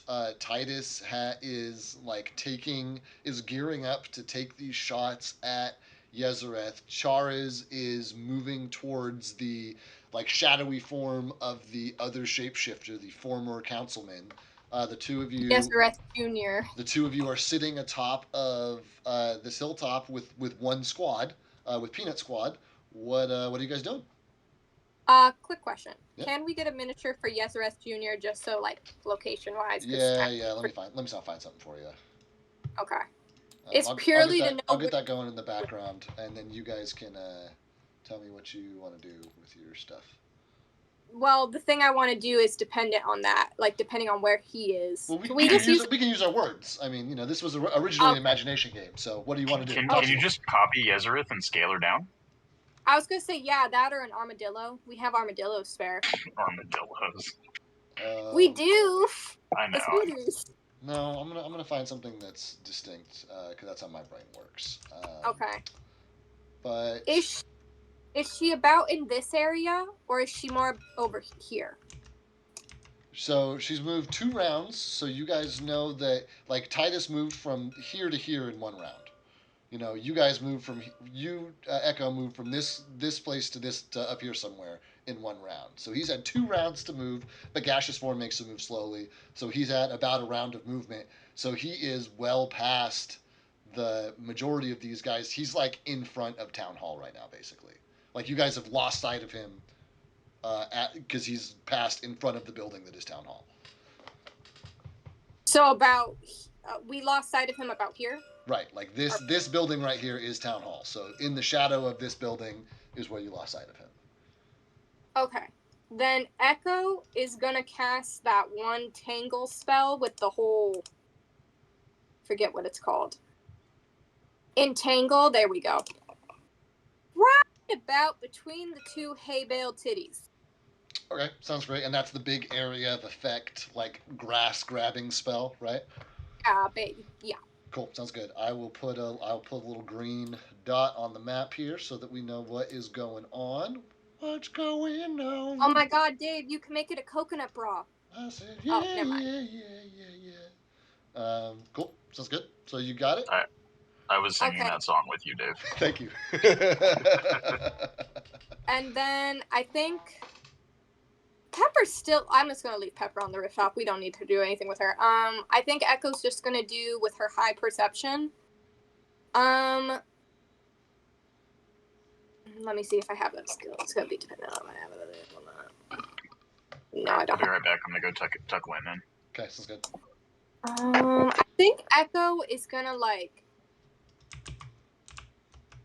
Can Echo get like a rough count of how many people is with a perception check, like with the triangle squad? I'm sorry, a rough check of what now? Like how many of the shapeshifters there are with like a perception check? Yeah, a squad's like a squad's like 10 dudes, so this is like 30 guys. 30 guys, okay. Anything else? Yeah, I tried really, really hard to keep the squad stuff as simple as possible. So whenever possible, it's all like increments of 10, and Yeah. Okay. Oh, then I know exactly what. Can we check in on what the fuck is happening with these dudes? The goblins who were running into the flames. Yeah, you've got your eagle eyes on, right? Yeah, I got an eagle eyes on. I'm not going to bother having you roll perception checks when you've got your eagle eyes on. So you are looking out over this, hilltop, and you see like these goblins have. Like a couple of them are like cowering a few feet back from the fire. You see a few of them like burning themselves as if they had tried to like jump through the flames, and you can see them like on fire. A couple of them on the other side of the wall, just like burning, and a couple like crispy corpses over there. You can see this fire is like spreading from field to field and is pretty quickly moving towards like Chariz's forest. And you can see that the only route that goblins have found to like disappear seem to be through these woods. And then there's also, a loose squad that ran off the map up here. They like booked through the groves and disappeared into. As a reminder, there's mountains. This is kind of like a valley. There's mountains to both the east and west here in Runswick. Okay. So that's the deal there. They're totally out of the fight. They've like scattered. The ones that can have like made their way into the forest and are gone. Okay. Okay. Then that's gonna be it. Cool. Max. Max is gonna take a shot at the closest shape changer group's leader. Cool. Love it. Of the ones that are heading for him. So right. You got it. On that. Yep. I know. Nope. I hear you.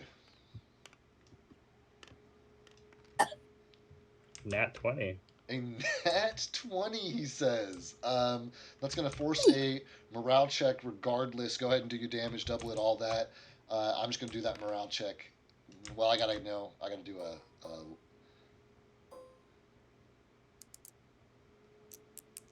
Ooh, it's okay. We're going 14. DC 12. 9. They fail their forced morale check. As you nail the leader, do just enough damage to him to bring him out of commission, though it doesn't kill him entirely. It takes him like out of battle ready mode, and that's enough for the rest of the squad around him to disperse. Perfect. And then he's gonna have Peanut Squad do the same for one of the other groups. Great, love it. He has to attack the whole squad. He can't attack just the leader. Oh. You guys are precision expert heroes who can do that kind of thing. Squads are just dudes firing. Okay. Oof.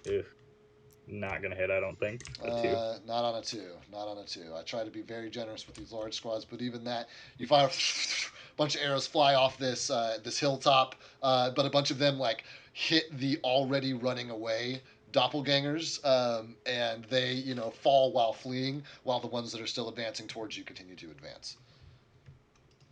That's gonna be it for Max. Cool, sounds good.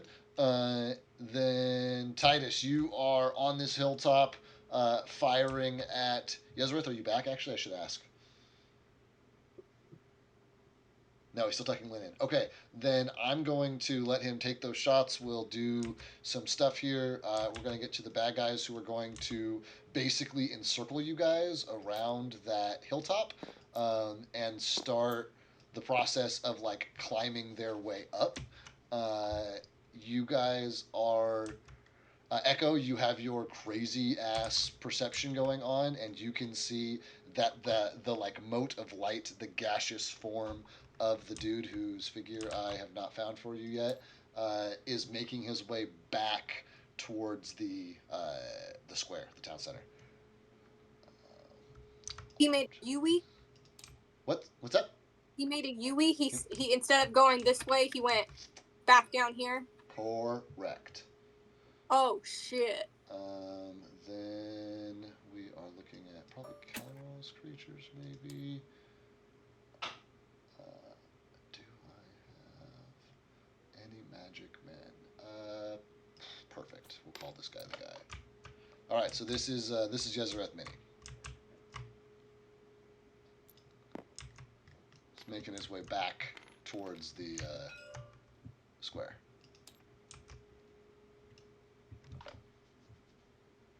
But now that he's been fired at a bunch, he's making it a point to like put houses between that hill and himself as often as is possible.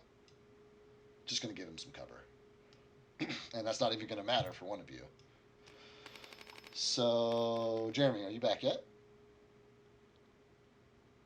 No.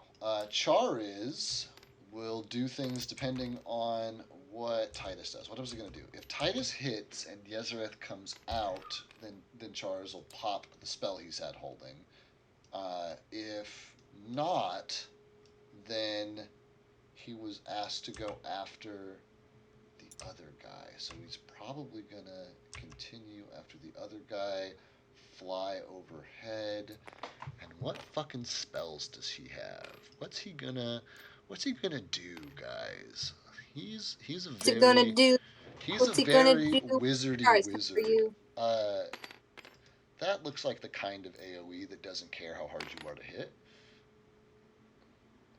Dealing this much damage and that much damage to every creature in the area with no saving throw. So yeah, that is 100% what he would do, because it wouldn't fucking matter.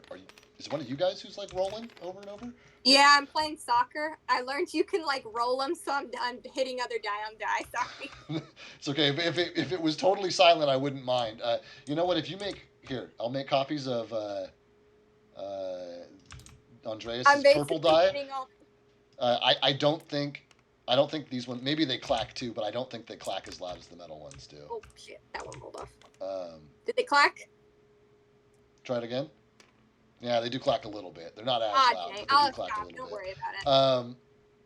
Okay, Chariz floats overhead, points beneath, casts a different spell than the one that he was holding, and a like flurry of a blizzard fucking just like picks up underneath and takes out. It is a 20-foot radius, so it's not big enough to hit the dudes who are now at the base of your hill, but it does like undoubtedly catch this guy, and there are no saving throws required.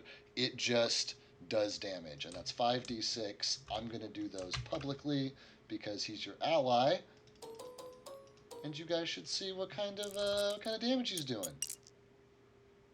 That's suck. That's big suck. That's It's automatic, I guess, so that's nice. And he's already very badly hurt.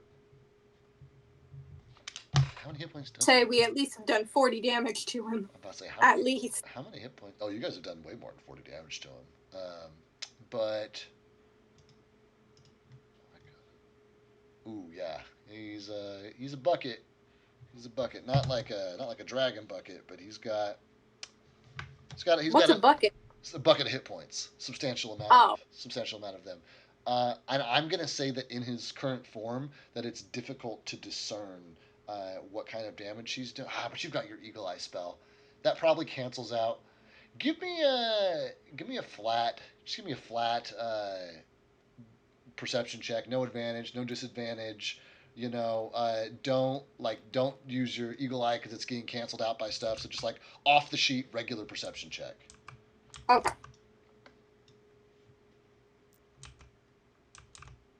I almost kind of want to make it a knowledge check. That's okay. That's a good roll. Anything adding? Yeah, plus your standard perception modifier is going to be over 25, I think, for you. So that is going to be good enough for you. Hold on, let me just double check 15. It's going to be 29. Yeah.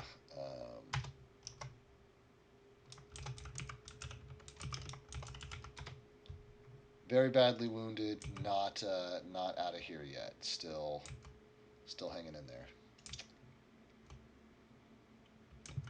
Then we're still waiting on Jeremy.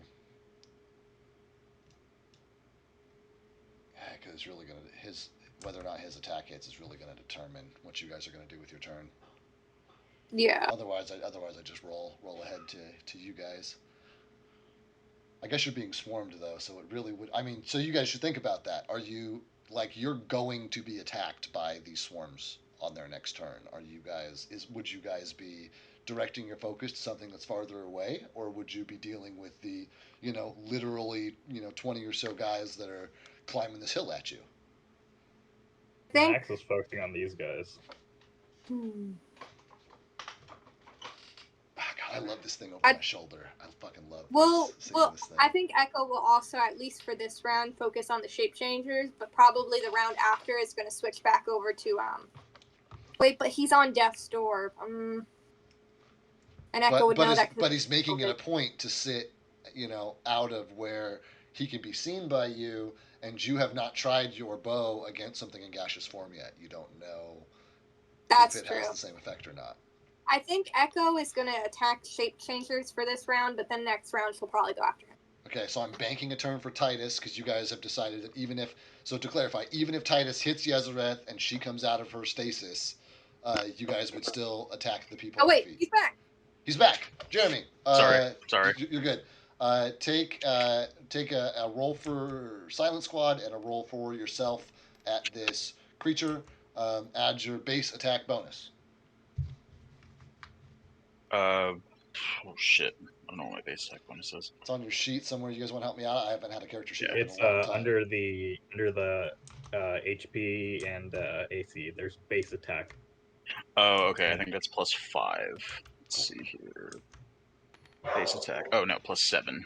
Nice. So So one from Titus and one from Silent. Yep, you're only we're back to a round at a time. We're going on a Okay. more narrative bent because Okay. the tactical map matters a little bit less. So we're just Okay, doing so some describing. Titus was an 18. Titus was an 18. That is. She's not considered flat-footed or anything, so that's actually not going to hit. And then Silent Squad is a 3. Ooh, yeah, Oh. Silent Squad's definitely not going to hit, even with there being a lot of them and like a bunch of arrows going into the air kind of thing. Like none of them fucking land. I like to think it's less about us missing and her just being really powerful and dodging all of them. Yeah, she is zipping around. Like she's very much so like a moving target at a very like awkward angle to try to fire, any kind of projectile. It's the mosquito effect. She's hard to hit just like a mosquito. She says. Okay, so then that does whoop, whoop, whoop, bring us back around to the hilltop. You guys are being swarmed, and you guys are attacking the swarms that are swarming you. Yeah. Cool, go for it.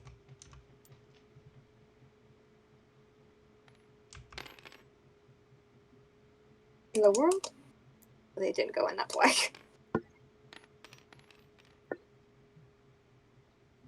Gonna not Okay. That's funny. What's funny? No, I'll show you guys in a second. Go ahead. If you haven't rolled yet, Max would be like, shoot at the leader. Just Can I pick to shoot at the leaders? Yeah, 100%. yeah. Max literally did that last time. Oh, okay. Yeah, You as a player can do it. Your squad can't target a leader, but you as a player can. Oh, okay. Then I'm gonna roll my things. Cool. Get in. Figure if we both go for the same ones, even with middling rolls, we should be able to take them out. Hold on. There we go. Okay, that 10 is gonna turn into 23. And Hits. then Yep. the second one's By math, that would be an 18, which is also going to yeah. hit. So go ahead and damage. Excuse me, I'm pretty sure I rolled an 18 too. You weren't attacking a specific leader of a fleshy dude on the ground, not a magically warded fucking. Those mages, they're slippery. They always cast mage armor on themselves, It really makes them hard to hit. And then plus, so that's going to be a 19. 19 plus your squad bonus is a couple of casualties. Max, you're doing the same thing? Yeah. I'm attacking the same leader that Jennifer attacked if they're still up. Yeah, I'm taking your guys' turn in tandem. So if you hit, okay. I want to add all of your damage together so that if it beats that threshold, then we can, just call it a team effort kind of thing. That's a 2. Damn. That's a 2. Mage armor's way better. But you've got a squad up there, bud. Okay. Well, that 2 turned into a 12, and then he's going to use the squad to attack the same group. Yeah, you can attack the whole squad, and you can at least force a morale check if you do some damage. 11. Yeah, 11's is gonna hit. So go ahead and roll your squad damage. You personally missed. Jennifer hit and did some damage to the leader, but not enough to down him outright, which is what you need to trigger the morale check. But the leader, Jennifer, is bloodied, and so you've done more than half of the damage that you need. That's 25 plus your squad bonus for 3. It's only 6 of them. It's still got to get the other 4. Oh shit! Go for it. Mage armor's so much better in Pathfinder. It's ridiculous. Oh man, it's dope. Mage armor's broken as fuck. Yeah, Mage armor. 5e, it's so bad. It's not that bad, but like once you get to a certain 35. level, it's basically pointless. 35 plus your squad bonus is 45. That would be you'd need a 1 through a 4. He rolled 5, so he is still standing as a squad, but they will take their 4 casualties. Okay, great. Then, and I'm gonna put -4L so that you remember, Jennifer, that's the squad whose leader you've already attacked. Fuck that guy. To identify that. Okay, that is two. That's my hilltop crew. I guess you're both hilltop crews. You guys are on like opposite hilltops. Silent hilltop crew. What are you guys taking more shots at Yezi? Yo, dog, we so silent though. So silent Uh, though. Yeah, we'll It both sounds attack. like you're trying to say Salento. Titus, motherfuck. That's a nat 1. Oh, womp womp. What about And silent? Silent, fuck, a 6. Oh man. So with Titus's second consecutive miss, I think he would order Silent to continue shooting at that. If you can no longer see it, rejoin us around that part of town, and then Titus would take off and try to run towards that part of town All right, to cool. engage in close combat. Sounds good. Then you're gonna move. Would you go so far as to run into the fog, which is magically obscuring vision, or would you like run around that? You know what I mean? It's like how reckless are you gonna Right. be? I guess is the question. So okay, so that's the hill. Where exactly is the fog? The fog's basically on top of the Brander guys. Okay, yeah, I mean, I think he would just like make a beeline straight for like a relative point in between where he's been seeing Yez and Chara's like popping in and out of the fog. He's like, well, that's the best idea I'm gonna have, and just kind of beeline it straight for that area. Sounds good. Char And as you start I'm moving imagining something like around here ish. and as you start moving that way, you realize that Char is no longer the dependable marker that you were hoping him to be, as he is like drifted significantly to the southeast and is like caught up in. He's like creating his own blizzard, basically, Okay. right on top of the But- town hall building. Yeah, then I'll probably use the town hall as like a less accurate landmark, but still head towards where I had just made the attacks, because I've still got a general idea, and just kind of hope he gets Are in a you relatively close are you way. going the longer way around through the town center, or are you going the most direct route?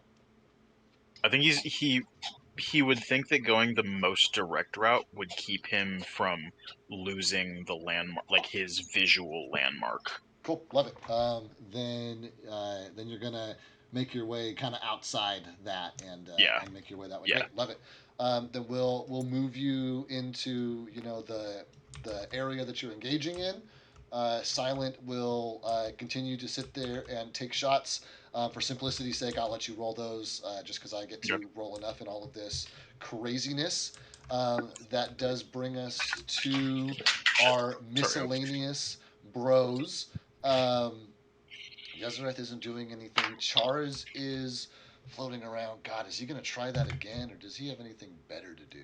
He's really Fucking do it, you coward. Well, because he picked like one of those safe spells, one of those ones that's like if he's in this area, he's gonna no save, no nothing, he's gonna take damage. But then he rolled super low. He got 15. And so 15 on like 5d6 or something. Yeah, no, that definitely checks out. Right. That sounds like how it should have gone. And so, dominate person was the spell, Jeremy. It wasn't like charm or anything like that. It was a big one. It was a big spell. Oh, that Char is cast on. That Char is cast on. Yeah. Okay. Yes. So yeah, that's the big. That's guy. definitely more akin to mind control. Yeah, that's the big guy. You know what? I think just for dramatic effect. Oh no. Char This battle has no, it's good because Char is can do some crazy stuff. Nah, I don't think it's really appropriate for this. He's got some summon abilities. He can he could have a buddy of his own if he wanted to, but I don't think it's appropriate. I don't think that's what he'd move for here. You know what? You can't miss with magic missile as long as you can see it, and I think that honestly he might get up to 5 creatures, right? Because he gets missiles. You get missiles for every odd level. So he'd have 5, the max. they do a d4 plus 1 each. 5d4 is not better than 5d6, so he's gonna fucking blizzard it up again. Here we go. Oh, I rolled one too many. Is he only using the blizzard for obscurity's sake, or is he actually like trying to do damage on the shapeshifters and shit that are there? That's ridiculous. It's 15 damage again. No, For damage. what Yeah, he's right. doing is he's doing it for damage. Titus wouldn't be able to see any of this, but he's been directed by Echo to help them do damage to the like crazy shadow thing that is Right. Okay. that's floating around. Yes, Junior. But because okay. it's in like gaseous form or whatever, it's a lot. Right. It's a lot harder to hit. So he's casting spells that specifically hit things all the time. Unfortunately, there's a little bit of resistance going on to this as well. But this guy is like limping at this point. Echo's going to be able to catch him on the next flash and see that the gaseous form is like what once was kind of thick fog is like super wispy, and there's like gaps and holes in it where it's barely discernible as a humanoid figure anymore, and it almost looks like just like a loose puff of smoke at this point. It's been so like dematerialized at this point, which is the equivalent of damage when you don't have form. So yeah, death's door, like single digit hit points, like very bad shape. But that does bring us to them. And Echo is the only one who probably is able to see this as he floats through, through the town square and watches like everyone else like shy away from it, identifying it as the thing that blew up, and it floats over to the church, and the two full squads there straighten their backs, raise their swords, prepare to like engage with this thing, prepare to die in a fireball of glory if that's what it comes down to. And it drifts kind of like around them and up the path to the north, before sliding back towards the church, like up against just the stone wall. And you watch it absorb in through the wall and disappear from sight. I think immediately Echo is going to shout to Charez, "It's in the church with the townfolk." Which Charez will 100% react to and like dive bomb the fucking town square. You guys have your own issues though, as you are surrounded. These guys are also, like I said, going to get to you guys on this go. So here they are getting to you guys. That is a Max is catching a break here. That is a low roll from them, and he's got the wounded patch. So that is only a 12 to hit. Meets or exceeds. Oh, bummer, man. I was hoping that'd be low enough. I thought you're not up to 14 by now. Oh, we need to get you some rings of protection or something, my boy. That's He has spells, but I figured they were going to attack, pretty quickly and, take out a squad before, raising his AC. And you did take out a squad. 9, 10, 11, 12, 13, 14, 15, 16, 17. That is 22 damage, though, my friend. All right. Max is limping, but he's alive. Okay, great. The one against Echo is still at full strength, which unfortunately means a large chance to hit. That is a 23. Yeah, that will hit. Then also means they are easy to cut down, and you're gonna. I have a hunch that you guys are gonna take out a couple of these leaders, because you guys haven't really. Like, I think Titus is the only one who straight up cleaved any of these guys to death. The rest of you have just done enough damage to them that eventually they fail a morale check and end up fucking running. 10, 14, 16. I mean, I had quite a few that just failed the morale check as well. Quite a few, but I'm saying I think you're the only one to actually do like 10 casualties to a single unit. Oh, really? You know what I mean? Like, I mean, with my luck on rolls, that wouldn't surprise 14, me. 24, 20, 7 to Echo. How you doing? How's she looking? She bloody? She on First death's damage door? she's taken all night. Oh, duh. She's been up on her fucking tower. She's fine. Yeah, How much did you take? she's missed most of the combat. 27. Hey, I didn't miss most of No, the she's combat. been contributing, man. She's been. No. I'm not saying that Her she body hasn't done anything. has missed most of Yeah. the combat. I hear you. I hear you. She's been away from all of the combat, but she's been able to still fuck people up. I'm still above half health, so I'm good. Sounds good. You've got these guys surrounding. But you do have, as a reminder, you guys are up on this little hilltop that nobody can see. Another squad emerges from the trees and will likely be upon you next turn. But it is your guys' up. Echo and Max, finish some bitches off. Do some good work here. Okay. We are down to the last squads. Max is gonna roll for Yes. What'd you get? What'd you get? A 14 and a nat 20. That's good. That's good. What are you attacking? I guess I should have asked. The same leader, I guess the assume? leader. Yeah. The leader, like we were doing last time, to try to. Sounds good.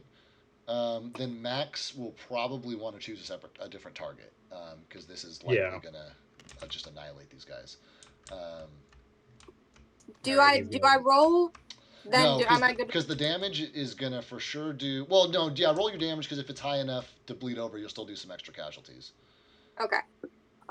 2. That's 3d6 for that first one. 1, 2, 3, 4, 5,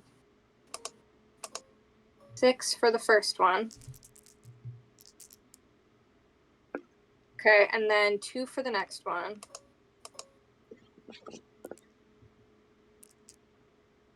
And then that's going to be 19. And then, hold on, I got to figure out my pluses. That's okay, because we're going in orders of 10, so unless it's 11 or more, it's not going to make a difference. That's going to turn into a 27. Cool. That is enough to inflict 20% casualties. In above and beyond, killing the leader imposes disadvantage on their morale check, which they failed by rolling that 4. So this squad is gone. Max, who's your target? I'm assuming the next closest squad. Yeah. He had his peeps attack him. It's a 12 on the roll. 12 on the roll hits on a full squad. Yep. I forgot there was one group where they failed the morale check, but I still killed them from attack of opportunity. Yeah.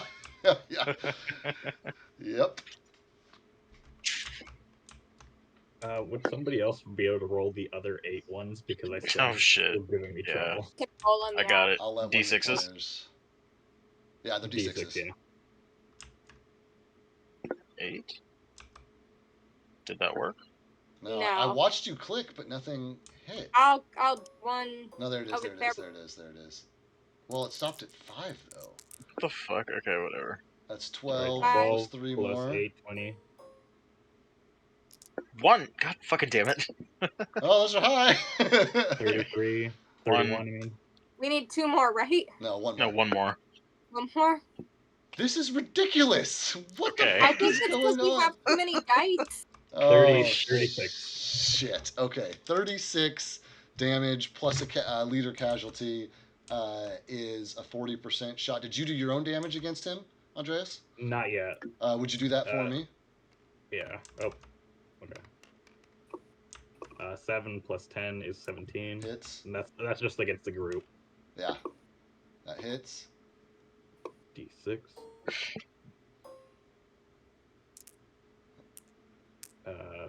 8 damage, and then still needed the D8. I know. I see you clicking. This is ridiculous. I'm gonna try. There we go. Nice. 14. 14 damage. So that's total is enough for that. Puts you in the 1 to 4 slot on leadership. Big honking damage. Doesn't hit it, and 4 is just above. Oh no! Plus your leadership 5 is exactly on the nose. What you need for standard morale. No disadvantage though. Passes morale. So you've got a half strength squad in front of you. Fuck. Max is gonna shirk behind Echo. I think Echo is just gonna be like, if he shirks behind her, she's gonna ask, "How are you doing?" You're looking at him. He's got a busted lip. He's got a bloody eye. He's got arrows sticking out of his side. He's not doing well. Yeah, I'm doing all right. And Echo's gonna kind of look at him, and she's like, "If you can heal us all, that'd be great. If not, worry about yourself right now." I can next turn. I need to survive. Oh God! Don't put that pressure on me, man. If he's hiding behind Echo, can Echo try to take the? Yeah, he's gonna hide behind Echo Just / treat Echo as half cover. I have a house rule. You have to assume to take every shot. There's no rolls that happen. They just hit. They hit Echo, I dig and that. we just roll damage. You know what I mean? I dig that. And it only works for people you're adjacent to who haven't used your reaction. You know what I mean? Like it's not something that you can just count on willy nilly. But absolutely. Oh, you know what? We roll. He's we roll probably those gonna. rules. If that's the rules, he's probably just gonna hide behind Peanut Squad. I feel like he's gotten him out of several life-threatening situations. I feel like it's Hey man. Andreas, the only one. Andreas, I What? think it'd be better just to hide behind Echo. We need to save all these people except this particular 10. Fuck these guys. Who I've managed to keep alive. They're gonna be like the only locals who know anything about what happened at the end of all of this. Andreas, If you're down with Echo, then he'll hide behind Echo. I'm literally thinking like it's like Echo's just standing there because she's like 5'2". Just like she's 5'6" if we count the horn, and like Max is like cowering behind her, and she's just kind of like, if Max looks into her eyes, it's not like disappointment or anything. It clearly is the first time you've seen Echo show pity, and you don't know how to feel about it. All right, yeah. If you're fine with it being Echo, then I'll do that. I just didn't want to force that upon you. No, you're fine. If you asked, so you're good. And she doesn't take any damage. She'll be fine. The DM is going to remind you these guys are rolling like tons of d6. You're basically volunteering to get fireballed. Oh fuck, that's true. If you agree to heal me next round. If you live next round, one of them's because I want to say it's one full squad and half squad, right? Right. Correct. I mean, blank. You can still heal when you're down, though. Like you can be healed when you're down. Yeah, but if you take so much damage that it's more than your Constitution score in negative hit points, that's an overwhelming. That's an overwhelming kill. Right. That's insta kill. Wait, your Constitution score? I thought it was just like if it does double your max HP. No, that is a major difference between 5e and Pathfinder. Pathfinder, that threshold is only as high as your Constitution score. So if my con is a +5, then it's whatever my max is. No, minus your score. So if you're +5, your con's what, 20? That means if you at any point hit negative 21 hit points, you are dead. No save, no nothing. Yeah. You are just gone. Oh yeah, see when you're down. Oh, okay. So down is negative 1 to negative 19 is down, and the negative 20 damage. Right. Yeah, the overflow damage. If the overflow damage exceeds your Constitution score. Oh damn. Yeah, in 5e a direct hit, like a single direct hit is just 2 death saves. Like immediately. Yeah, but you don't have to make saves in Pathfinder either. If you go down, you only lose 1 hit point every turn, and you get a chance beat. And you get a chance to beat a flat 10 or a 10 heal. A flat 10 Constitution save, just like every turn, and you only lose 1 hit point if you can't do it. If you can do it, you fall unconscious and stabilize. No death saves, no nothing. There's no downed condition? There is a downed condition. It's unconscious basically. It's right. There is a downed condition. To figure this out, then Echo is about 40 hit points, Andreas. If you think you can tank it, he'll probably be healing up next turn anyway, so that you'll be hit with it. And if Peanut Squad gets hit, they'll get a little bit of that too. So if you want to tank it, you can. And if you have a health potion you want to drink, you did not use your swift action. I will allow you to do that now to drink it as part of your decision. Yeah. I will drink my health potion. I will drink my health potion. Great. Roll your die. Add your level. What was the die for health potions? Depends on which one it is. Yeah. Most of them are for Pure Light D8s. one. Yeah, most of them are D8. D8s. Also, Pathfinder health potions are so much better. They're all multiples of D4s and 5e. Oh, Is it just gross. 1d8 for the health Yeah. potions? No, you get a modifier. It's traditionally your intelligence modifier or your level or something. I'm not sure. What have you For been? what? What have you been using a adding, potion? Andreas? What have we been doing? I've been doing +7, and I think Jeremy, did you do +7 as well? I did +7, but that was specifically because Dave told me it was 3d8 +7, and I made that specific note. Otherwise, I wouldn't have known what I would have. Okay. So it's got to be level then. So 7 is the modifier you're adding. Plus plus level. 7. That's interesting. Okay, 12 in total? Sounds great. Just add it to your hit points. You're keeping track of that. Yeah, Jeremy. The thought process there is that we're not going to punish the fighters for not having a high intelligence score for drinking a potion. Right. Like it's going to be life experience, life Okay. skill. You know what I mean? For how good you are at healing yourself. You know, all the health potions. Go ahead. I feel comfortable enough to shield. Okay, great. Wanted to make that clear. So you guys went. We do have Titus coming up before all of that. So. But they don't know that. That's true. I mean, your players know that in turn order. So before I get to those dramatic rolls, Titus, you have booked to the edge of the fog bank. You have completely circumvented the town square. You've come up behind this fog bank, and you still have movement left. There are a couple of stragglers that are formless that are kind of on the outside of occasionally one will pop out of this fog and then just kind of wander around a little bit. Yezereth is flying around and occasionally dive bombing into this fog and is coming up with body parts basically. What's your plan? What are you doing? Buildings on fire all around you. So as he nears the fog and is continuing his beeline, never really losing sight of the point on the sky of his vision, if you will, Yep. and just focusing on that, I think he would try to listen to hear if there's any different sounds of battle, not necessarily any squishes or groans or whatever from the shape changers, but anything more magic in nature that he might be able to use to hone in on Yezereth's position. Interesting. Roll me a perception check.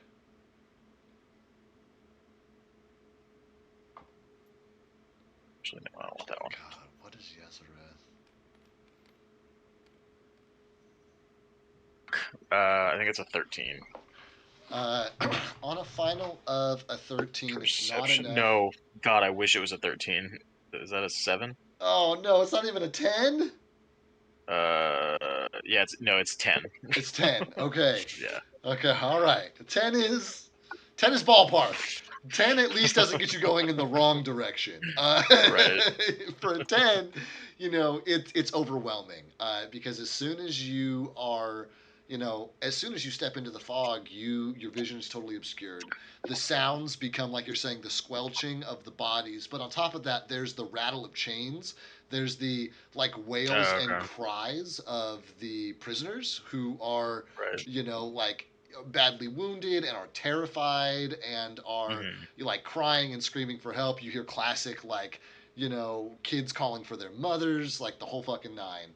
But on top of all of that, you do hear the occasional distinctive crunch of bone being consumed, and the odd cackle, which kind of directs you and sends you into into this space. I'm gonna do a quick go, please.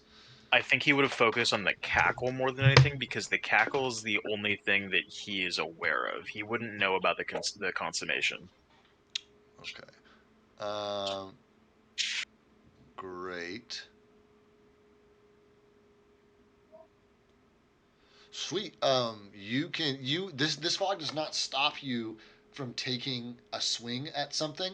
But in this environment, it will absolutely be a disadvantage. So you can go ahead and take a swing against Yezereth if you like. Or at the form that you think Yezereth is in this obscuring fog, Yeah. You said a disadvantage? At disadvantage. You can't see shit, man. Yep. Ugh. We'll take it. 18. 18. Does not hit our magic armor or mage armored friend. Oh yeah, that's right. Just doesn't hit her though. Broken ass mage armor. You know, God man. Damn. You know, man. It is what it is. So you're in there. Go ahead and roll for your squad as well, because they're still firing projectiles on their mountain, and that's a standard roll. Yeah. Fuck. 3. Oh my god, man. No. Everybody's having a tough time. Battle fatigue has set in. Fucking seriously. The fucking tabletop simulator's tired of all these fucking dice. I know, even tabletop won't refuses to roll. Like, no, we're done. Stop it. I think really that is what's happening is tabletop's like, y'all have too many die. You ain't rolling no more. You ain't rolling no more. I've seen too much clickety clackety. Okay, Chariz Down. has been directed to the church, where he's going. Oh wait, should we move Deaf Doors to the or? Yeah, also to the church. Yeah, is moved to the church. He is gonna have to just like walk in the door old school. He's gonna have to just walk in the door old school. He didn't have anything like gaseous form, which is interesting. He can make fog. He can't change his shape though. Okay. So Echo sees Chariz make his way over to the building, and everyone is like pointing at the building and like freaking out. The pepper squads outside have like thrown the doors open, and you can see that they have like started to filter into the building as Chariz like lands behind them. And then in this moment, there's another like flash of light, and you see the doorway belches flame out towards Chariz, which he throws up a ward to protect himself from the magical flame, and then you see him disappear into the building. That is those guys, which just leaves our big damage against Echo. So she is being a good friend. That's a good start. That's some 2s and a 1. 2, 4, 5, 10, 15, 22, 31, 35.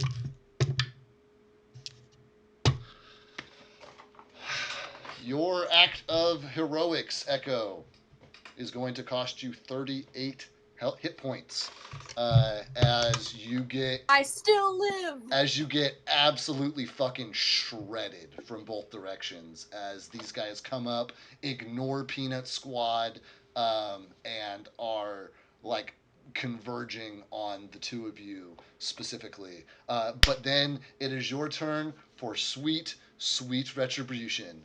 What's up, guys? Max and Echo team, tell me what you're doing. I'm kind of imagining, because like I did just take a lot of damage. Like from Max's point of view, Echo is like covered in like that an oily black blood that you've kind of come accustomed to seeing a bit. But specifically, I have a feeling, Echo has her hair is always up in a bun. It's normally in the hood. You haven't really seen much of it besides the one time you guys were naked together. Woo-woo. And like, ooh, if only. But basically, I think what you see is literally like, honestly, I think Echo's mask gets shot off in the fight.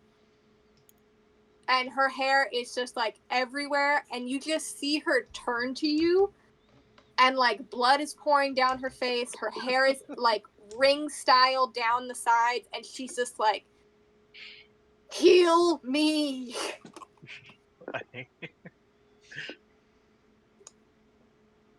Yeah, Max is gonna, shoot off the last of his channel positive energies. Yep. I'm gonna double attack the squads like we were doing. Go for it. I'm just rolling fireball damage. Don't mind me. Oh no! Ooh, nice. 15. 15 total. 15 health points. 15 health Yeah. points. Good. Oh my god. Nat 20 and a 19. Those both hit. Nat 20s force morale checks. If I were you, I would encourage you. Well, what are you attacking, I guess? You need to let me know. You got one at half strength, one at full strength. Andreas. Max would have told you that Peanut Squad was going to attack half strength. Okay, I'll do full strength then. Okay, great. So go ahead and roll your damage, double it, do all the things. I'm just going to roll that morale check at disadvantage because I'm assuming it's going to be enough to take us down to half health. And then 2 more for that, so 17 plus. Waiting for the thing to let me do it. Good. Maybe a moot point. I'm rolling that morale check right now. Yeah, super a moot point. 8, and then 2 more. Max, you want to roll for Peanut? Yeah. And then 9, so 17, Nat 8, 20. 9, Holy shit. 17. They're already at half health. So, I don't think you can do enough damage. Oh, Peanut actually could do enough damage to kill them outright. Oh, Go, Dave, boys. On a crit. Dave, Echo does a total of 40. Total of 40. They just rolled 4 different dice for morale saves, and failed all 4 of those. Like, they didn't need disadvantage. Like, they all just fucking came up single digits. So you guys, rally essentially, and between Max's healing ability, Echo's impeccable aim, and the honestly surprisingly elite status of Peanut Squad, like every single one of these guys has also earned a level today. Like, these guys are coming out of this, not as level 3 guards, but they're going to be level 4 fighters, by the time this is said and done. And Peanut, yeah, I want to keep contact with Peanut Squad after this. you're like session's invested over. now. You're like, these are my people. Honestly, man, I just yeah, okay, great. So these guys are gone. Shape changers are completely gone. Yezeret. Oh, how much did Echo heal for? 15. Okay. Okay. Back to 30. Okay, great. So Echo, from your vantage point, you can see that a few of the prisoners and shape changers have like broken through the fog on the other side by like blindly charging forward for a few turns, and have continued to like make their way out of town. But like the lion's share of them have been caught in this like vortex, from your like hilltop as you take a minute to kind of like put your head on a swivel, look around. Okay, wait. Question, as in Go. like the shapeshifters are getting caught, like are they dragging people, like the regular people, with them? Yeah, out of because this is an area of effect, this fog, right? That Char is dropped on top of the prisoners, and it's been sitting the fog in one spot for 3 turns now. The people inside the fog have been going what they think is forward, and some of them are popping out the other side, and some of them are popping out like the left and right flanks, and some of them got completely turned around and are coming out the road, going the wrong way. But but most of them are still in the fog. I just wanted to make sure that it was clear to you with your nearly perfect vision that like not 100% of these guys are in this fog anymore. It's been a couple of turns, like a few of them have broken free and are like dragging prisoners away, but you've got most of them still obscured here. I think Echo's gonna, because since we literally have no one else surrounding us, Echo's gonna look at Max and the Peanut Squad, and it's like, we need to rescue the prisoners in the fog, and she's gonna ask Max if he has any way to light up that area to help get those people out. Light this candle. Because Echo has one thing, which is literally just light, which is the glow effect, like a torch. Arcana check for me, please, Max. I say I'm assuming if it's a fog, light's not gonna do much. But Oh, okay. Arcana check. That's gonna be a low one for a total of 9. Well, it's a good thing that you, as a player, have a good instincts, because Max does not think that he imagines tossing a torch in there will extinguish the light from the torch, basically. Okay. The other thing he's gonna say is like, do you want to figure out what's happening with link up with Charles and hopefully take out Yezereth Jr. quick? They were already on death's door. Echo is gonna look at Max and kind of tell him, there are a lot of people in there right now in one small building. I don't think it's a good idea for us to be in there with Charez, them, all the people in the church, and the guards who are out front. It's going to get really crowded, and I don't think it's going to be working in our favor.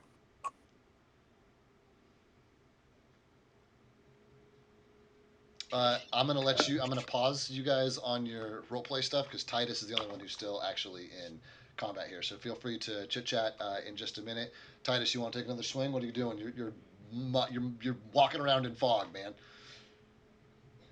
Would I have a general idea as to where the cackle was from the last turn. Would I be able to try to listen again to focus in on it some more?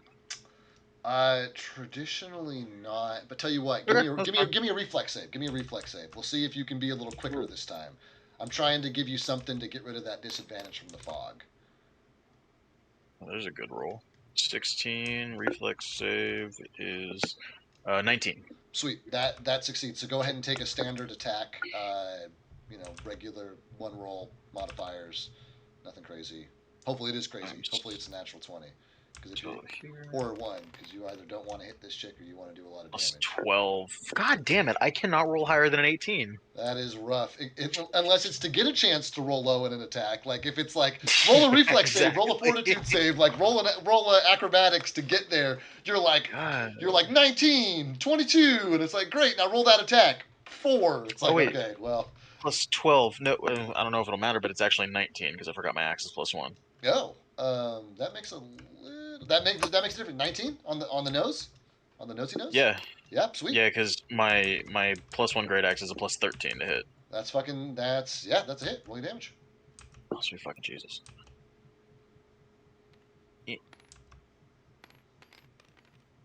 Fuck you. Math, that's 11 magical slashing damage. It's 11 magical slashing damage on Yezereth.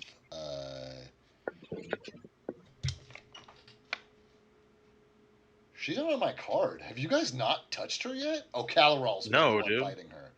Yeah. That's right. Well, so I guess if I'm in an obscured area, would I be able to use that attack roll to try to grapple? Yeah, I mean it's a different check to grapple. If you're willing to forego the damage, I will. Yeah. Yeah, so go ahead and whatever that number was on the die, add your CMB for grapple instead of your attack modifier. That was a 6. Shit. My CMB for grapple. I think that's back to a 12. It's back to a 12. Her CMB is probably higher than that. CMD. What the fuck? There you are. CMD grapple. Yeah, plus 12. Plus 12. So that would be 18. That is not high enough to grab her, but the trade-off is it's not high enough to make contact either, and she's still eating away, nom-nomming, no problem. Okay, take your shot from Silent. Yeah, that's right. Where's tabletop? Let's use this one.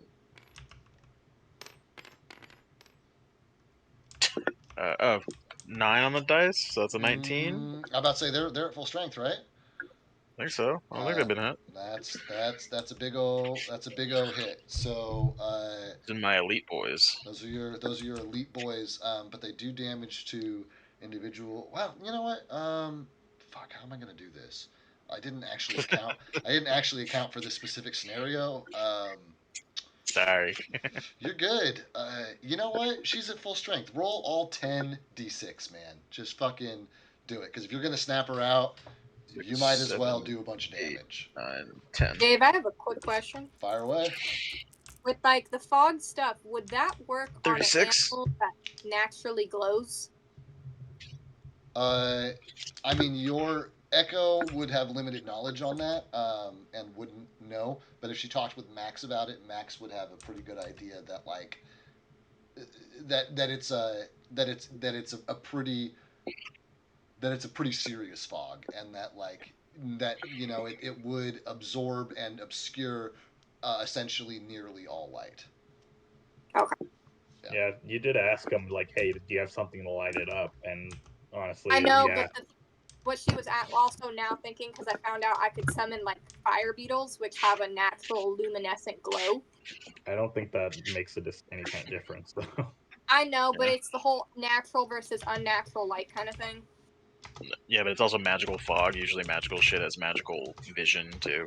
I know, but it's always worth asking. Yeah. That's true, and not always something your character would know. But you have a trained arcanist with you, so he has the answers to a lot of that stuff.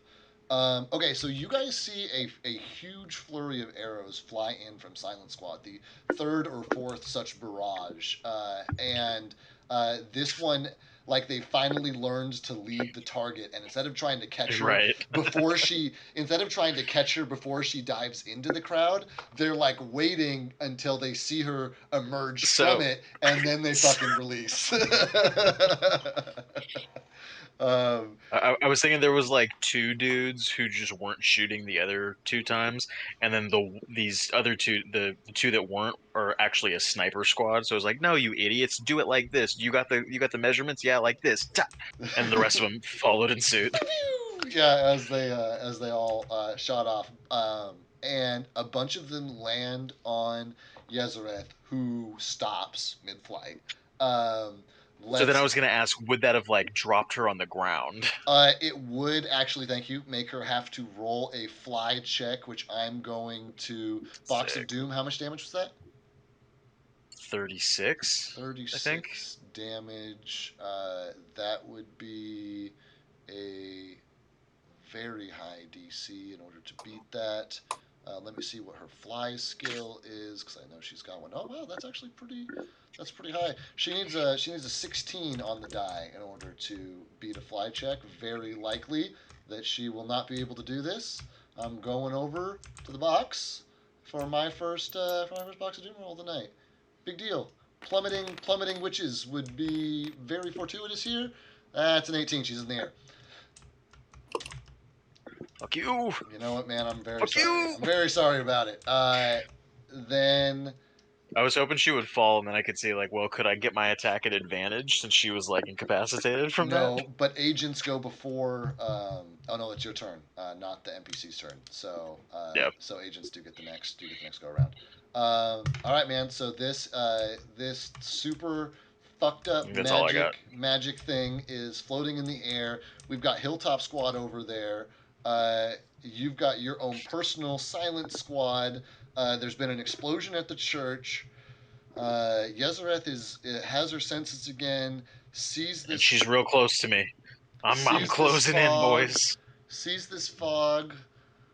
Quick question: is this shape changer squad still there, or did she eat them all? I think she's working on it. There's still like some. I mean, you guys won't know. You guys can't tell. There's an obscuring fog in the way. There's a lot of fog. There's some obscuring fog in the way. She I'm gonna does go grab a drink. not. Yeah, she does not have anything like that, and she can't see him. Okay. Oh, it's a close range spell though. She can't do that either. All right. Oh no. Upon seeing This is the wrong. Oh, go. Talking's always free. Do your stuff.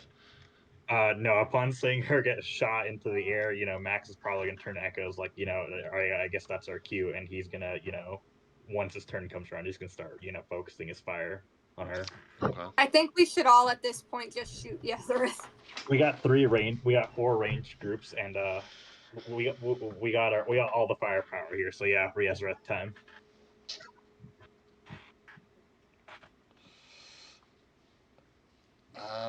She's already used those. God damn it, you guys. I think she's pretty much out of shit in her bag of tricks. Like, she's been alive for way longer than I thought she would. This is super, super gnarly. I'm just thinking of like survival at this point. And she doesn't like have like teleportation. She has dimensional steps, but she used them all already.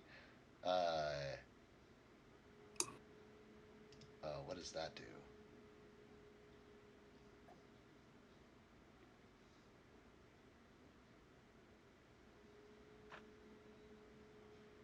I want to end as the equivalent of like 5 people ganging up on someone on the ground and kicking them. I mean, she's in the air because she succeeded on her fly check, but like honestly, guys, like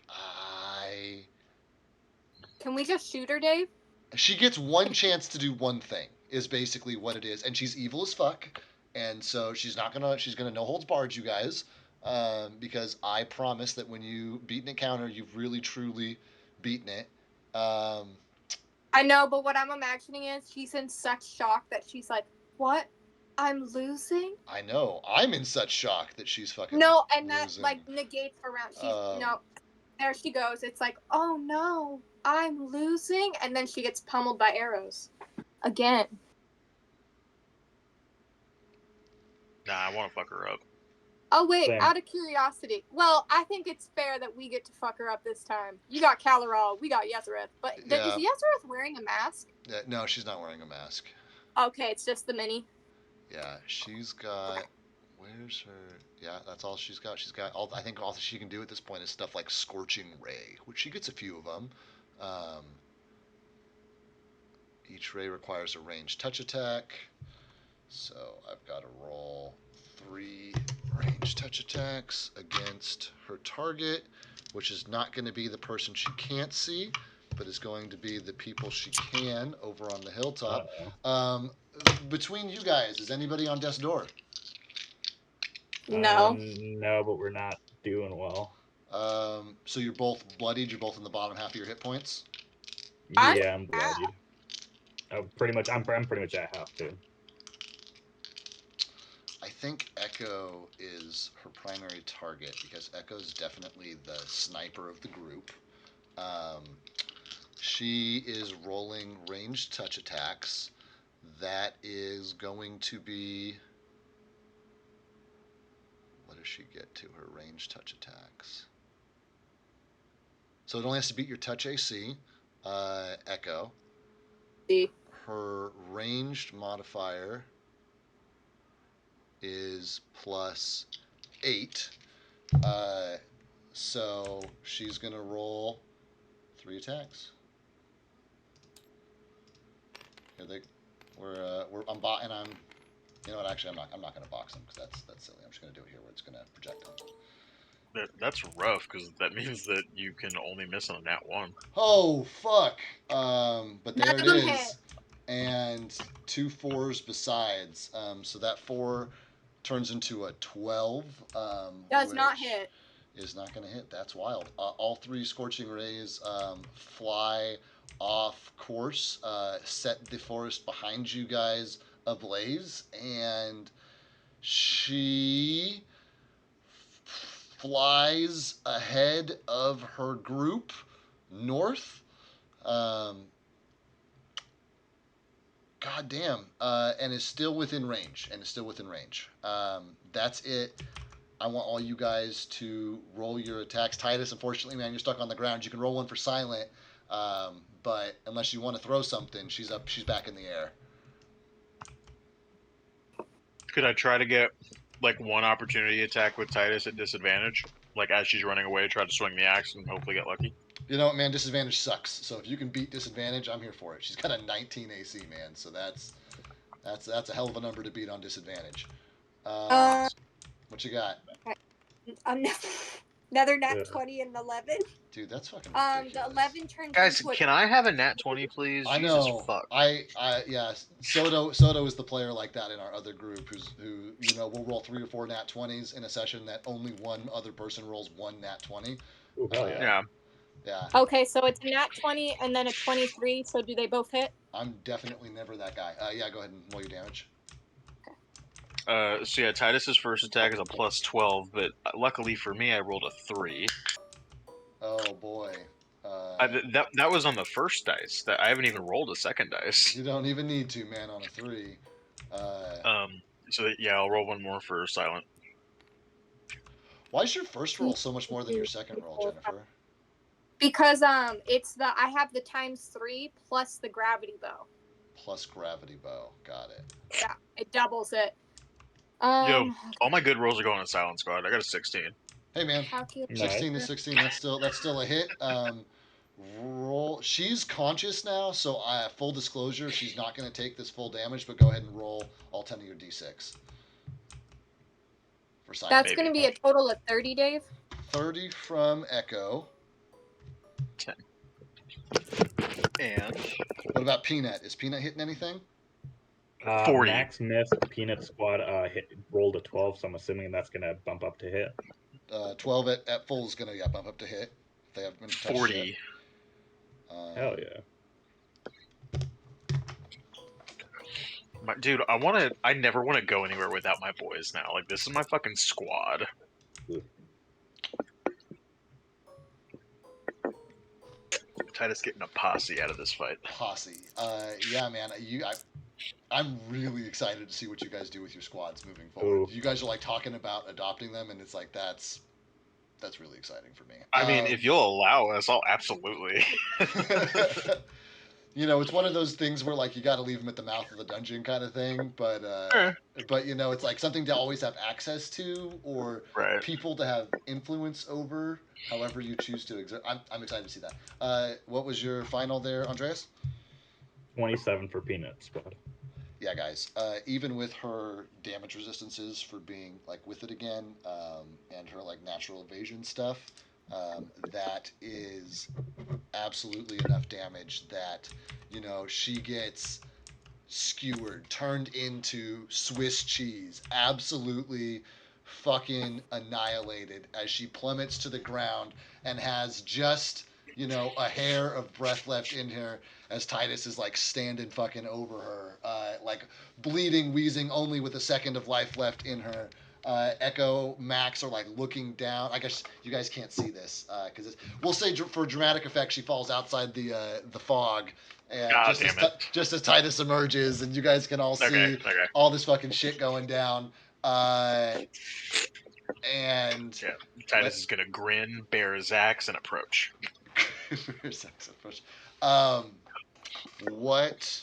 What are you guys doing?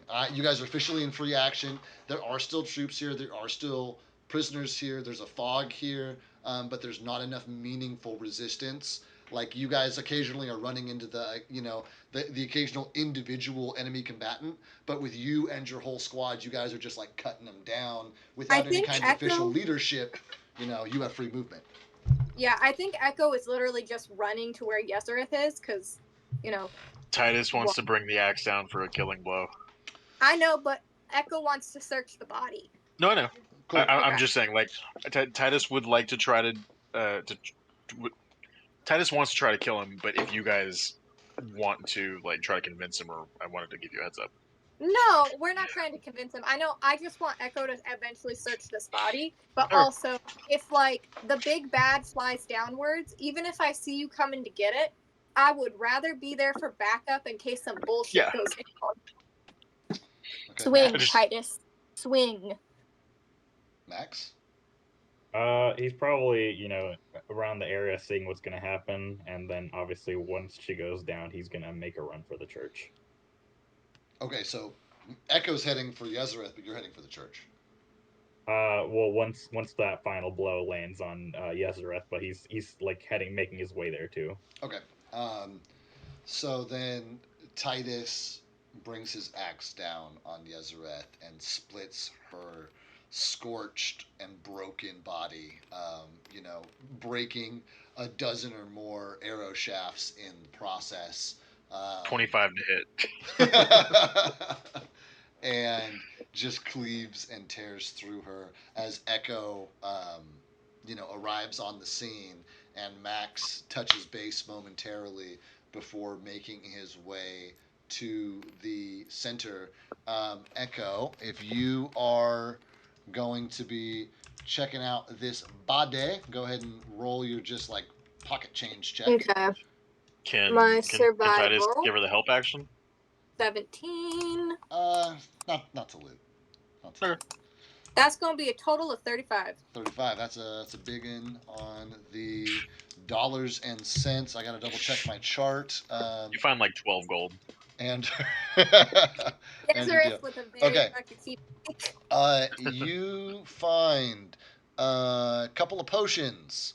You find a couple of scrolls. You find fuck, she had that? No, she didn't now because she would have used that. So you don't find that. You find a wand. You find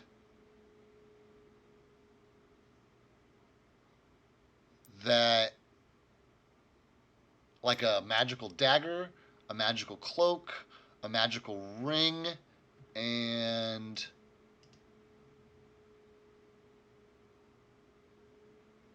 like a container of an unknown type of fluid. Until you take the top off and sniff it, and the familiar spice hits your nose, and you realize that it's a tea of some kind. Okay, so double check.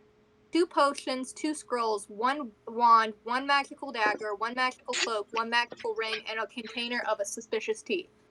A container of a suspicious tea, yes. And then her gold, which is excuse me. She also has a set of keys on her. Let me see here. What else does she have? I got to think about this because this is the stuff on this sheet. But then she's got a set of keys on her. She has a God, what would she have on her? It would be like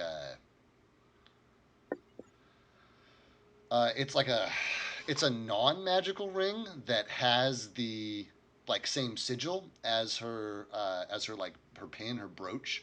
And that has like that same icon on it, but it's like an inverse. It's basically like a wax, like a seal ring, like a. Okay. You know what I mean? Take the brooch while I'm at it. Okay, you can take the brooch as well. The keys, and then that is. Would Titus be able to convince you for the cloak? I think maybe later. Yeah, if you guys are just wrapping stuff up, there's still dramatic things happening. And what I said, did I tell you how much gold? Less than no, you didn't. That's 300 gold pieces. Woo. Less than in a diplomatic way. He's just like, I just want to wear it because I killed her. Echo's probably going to be like, let's worry about that later, and then she's going to fill in Titus and say, Yezereth, whatever that shadow thing, it went into the church and Charis followed, but she's going to look at Titus and say, can you and I take out the rest of the people holding the prisoners? Like she's asking Titus if he thinks do we know where they are? The ones in they're just down the road from where you guys are at. Most of them are still obscured in this fog, and like are not visible to you guys, but you know where they are, kind of thing, you know. So I don't. I guess that's but, you know, there's stragglers that have been popping out of the fog. You know what I mean? Yeah. I'm gonna say that I already have my backup on the way, and then Titus will leave for the church, because I told Silent Squad that if you don't see her popping out after a little while, then move into the center of town and regroup. So I'm hoping they'll kind of cross paths once they reach town as well. Cool. Okay. I think then, like, this is player talk. Do you guys want to have the squads that we have try to, like, take out any of the other shapeshifters that are holding people prisoner while we concern ourselves with the church? Max did go with the church with a Peanut squad in tow. He's not going anywhere without him here. Okay. I would then echo. And Titus just heard that there's more baddies over here, so he wants to fight the baddie. Yeah, I think just telling Titus to make sure he contacts his squad to let them know, go help the prisoners in the fog or coming out of the fog. You'll run into him soon. Tell him yourself as he's running away. So Echo, are you staying behind? I don't know because I can't. I think Echo is going to join the one squad coming in to help with the. No, the that thing, squad's but that squad's going to the town square. okay, she's going to go to the town square, grab the squads, and go back over here to finish the job while you guys take care of Yeseret Jr. Quick question: while we're like in this talk phase, am I able to cast a spell? If you want to, but yeah, absolutely. But I I'm just gonna wanted get to to cast Max. Cure Light Wounds on myself. Cool. Yeah, just roll the dice. Okay. Burn the spell slot. Yeah. Max, you are the first to arrive on scene. You see Chariz on both knees outside of the, doors to the church, which have been blown open off their hinges. There's fire licking out from the inside as all of the wooden supports and benches have caught fire inside. Uh, you can see that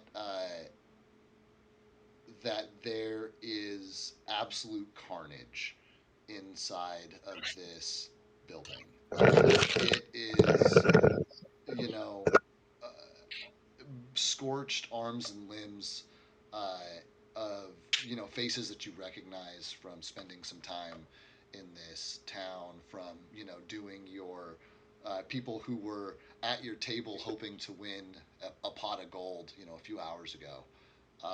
You see that Mara has just managed to make her way out of the flames and is lying, unconscious but stable, with like nearby to Chariz, and Chariz is standing there with his other finger still pointed forward, and the like glowing remains of like a magic missile spell, just like the fading, remnants of it pulsing down his fingers.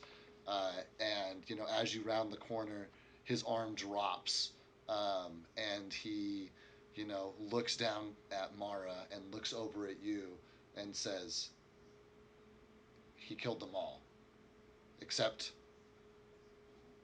Mara. She got out, but the rest of them there, I got him, but too late." And he's just like obviously fucking distraught. Mara's past. I guess he says this.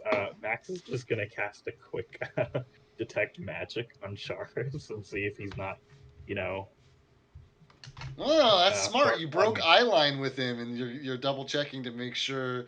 Yeah, he gives off the same familiar magical aura as he always has. Okay, yeah, and he's just checking Mara too. While it's there. Yeah, she gets caught in that same cone, and similar effect. These are by all accounts, these are the magical signatures that you recognize. Okay, Max. Then he goes up to Mara. She's stabilized, correct? She's stabilized but unconscious.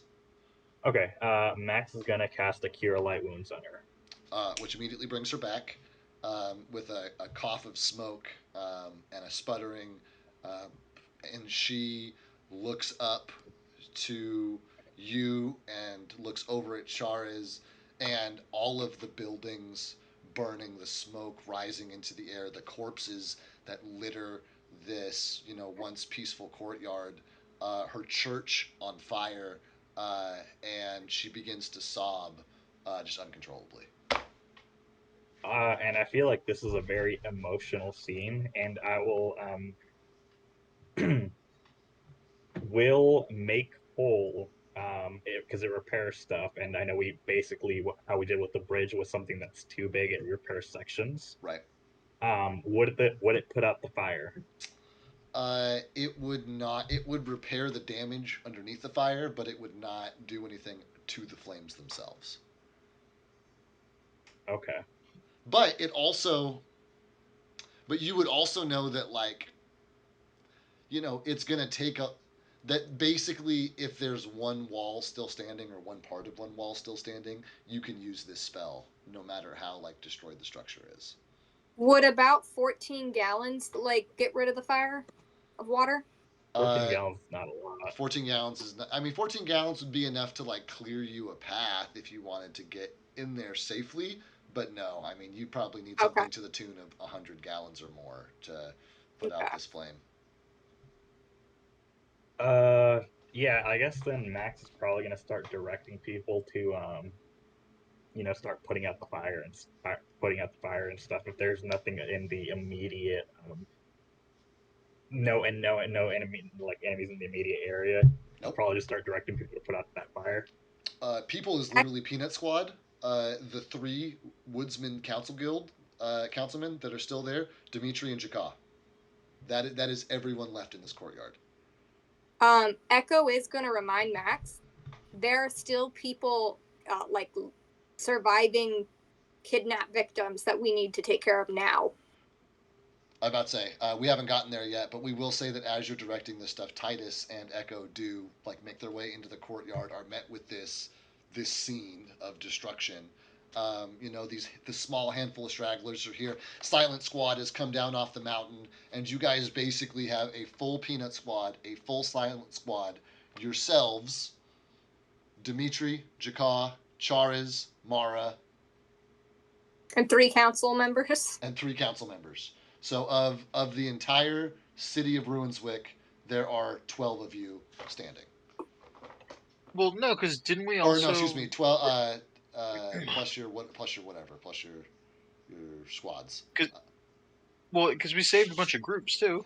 Here in the courtyard, there are 12 people. Right. Everybody else, presumably, that's exactly Echo's point. Everybody else is still technically enslaved. Like, they're not fighting you guys anymore, but that doesn't mean that they're not trying to make out with their booty. Yeah, if Echo's like comes down telling them there's still people, he's probably just directed his Peanut Squad to help any straggler shape changers to defend against those, but focus on putting out the fires in the courtyard, starting with the church, and then all the other buildings in the immediate area. And then he's gonna, if Echo's gonna go back there, he'll probably follow to help get the rest of the people in chains. Yeah, Echo is going to ask Charis if he can release the fog so that they can see who's in there. Charis is just, like, staring into the fiery opening of the church. Of course I can. Doesn't mean that I want to. And you have to repeat yourself 2 or 3 times before you like register Imagine, on his like, radar. As Echo and Charis has kind of developed a bond over him basically being her godfather. And I feel like she's, like, puts her hand on his shoulder, and Echo's mask is still not on her face. Oh, that's true. And as, like, she looks into his eyes, and she's like, your kin are still alive. You can at least save them if you dispense the fog. And he blinks and says, okay. And boom, the fog drops. You can see off in the distance over your shoulder that it drops immediately. Everybody in it starts booking forward who has a prisoner in hand. A bunch of prisoners got, like, left behind as they've been, like, taken out, or the people who are leading them have, like, wandered out of the fog and realized this is a losing battle and retreated. So it's like a very, like, patchwork force where probably only about every 3rd guy is still leading a prisoner. But there's probably, there's the broken remnants of a squad, like, leading their people away, and you can see, like, off in the distance, the farthest ones away are the ones who were doing the branding. Like, they didn't have to stick around with any prisoners. The fog dropped, they started bolting. They're the ones who got in front of the cloud, basically, and they're pretty far off on the distance, but all the prisoners are absolutely close enough that if you guys book down there, do a little bit of cleaning up, you guys can can mop up those prisoners, or can mop up the rest of those guys and take those prisoners, chains off. I'm going to do a little roll Can I do here. a flavor? Go, yeah, please. I feel like yeah. Echo, like this is a moment of her like trying to kind of save her people as well in it to an extent, and she's gonna lift up her bow in the air. And only I think Titus and Jakan, one of the councilmen, can understand it. But like I feel like in Orcish, she's just gonna scream like, for Ruinswick, and it's just gonna start running like full force, charging. I love it. So when the fog drops, do we see stragglers? Oh, 100%. Yes. Yeah, they all become very All right. visible. Sick. Charge it immediately. Love it. With your squad? Like, with the squad. So what happened is we rolled up on the scene and saw like, oh, she's not dead, or I didn't get to finish that one off. And Titus is initially kind of sad, and then it's like, oh, this clearly I've read the room wrong. And then the fog drops. Ooh, oh, those guys. I'll go over there instead. Oh. I did and add Max? Echo's updated face to the chat. I finished a drawing. I'll take a look at it here in just a second. Max, what are you and your squad doing? He's gonna keep the squad there to help put out the fires and stuff, and he's gonna himself join Titus and Echo. Okay, so you've got one squad on damage control, one squad on pursuing, and all of your individual characters are on pursuing.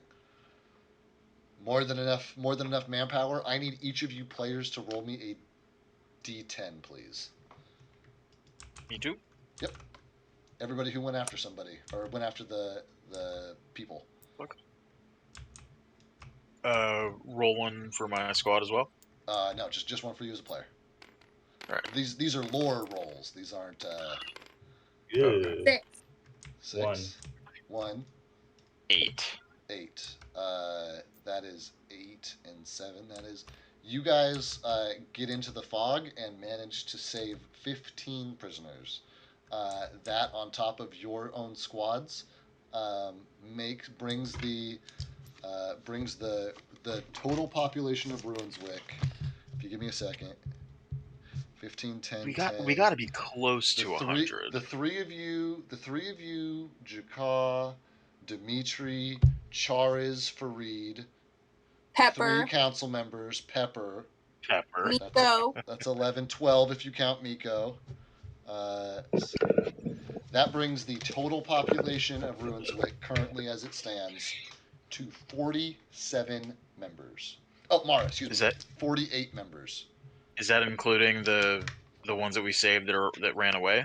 That's what you guys rolled your D10s for. Were number of refugees saved that weren't murdered last minute or caught in an obscure arrow or burned up in a fire somewhere or whatever. But you guys effectively, I'm gonna. So you guys rescue these people. Everybody is shocked. Everybody is totally freaked out. The only place. Yeah, go.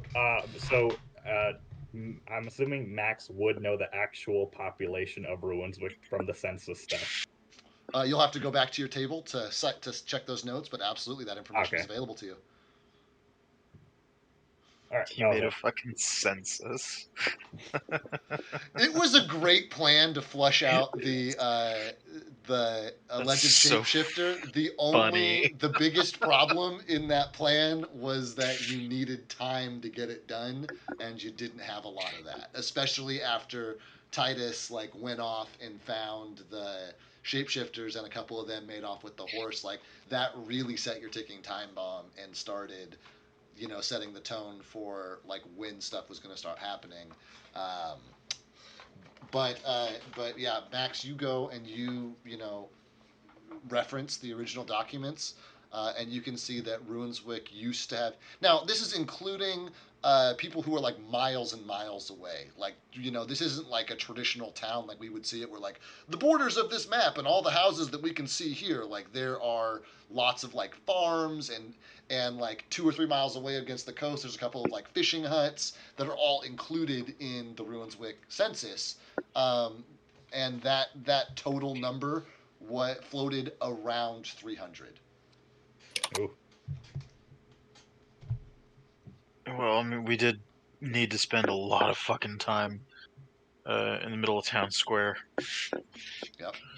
And during the stuff initial was siege. stuff was burning down, and a lot of those people were in the church. Like probably 100 of those people were in the church. I think considering we did our best. And a bunch of people got murdered before you ever got a chance. Like that nobody showed up from the southern, Right. farms. So presumably they got taken out like the night before or something. So that's 20, 50 individuals that are gone before the day even started. I think with what we were presented with, we did pretty well. I think you guys did. Oh, yeah. I was honestly, when I came up with this encounter, this was one of those really hard moments for me where I was like, do I balance this so that it's winnable? Or do I make it realistic based on the bad guys' choices and their choices in the game to this point? And I obviously went with the latter. It was not designed to be beatable or winnable by any stretch of the imagination. Like, I figured that you guys would have a really tough time beating the two obvious threats in their armies, and then Adun would just stab you guys in the back, fireball what was left of you, and it would just be really bad for everybody. And it was I think it really was bad, winnable. I think it was winnable to a certain extent. Like, a no-win scenario is just all of the town died. Like, everything else is technically a victory, considering. Right, and that was, I'm going to pull back the curtain a little bit here. That was the objective of the bad guys, was they only won if no one survived. And so you guys have obviously come out on top here. You know, you're talking about these people pounding around with you. You're talking about like I'm never going anywhere without my squad again.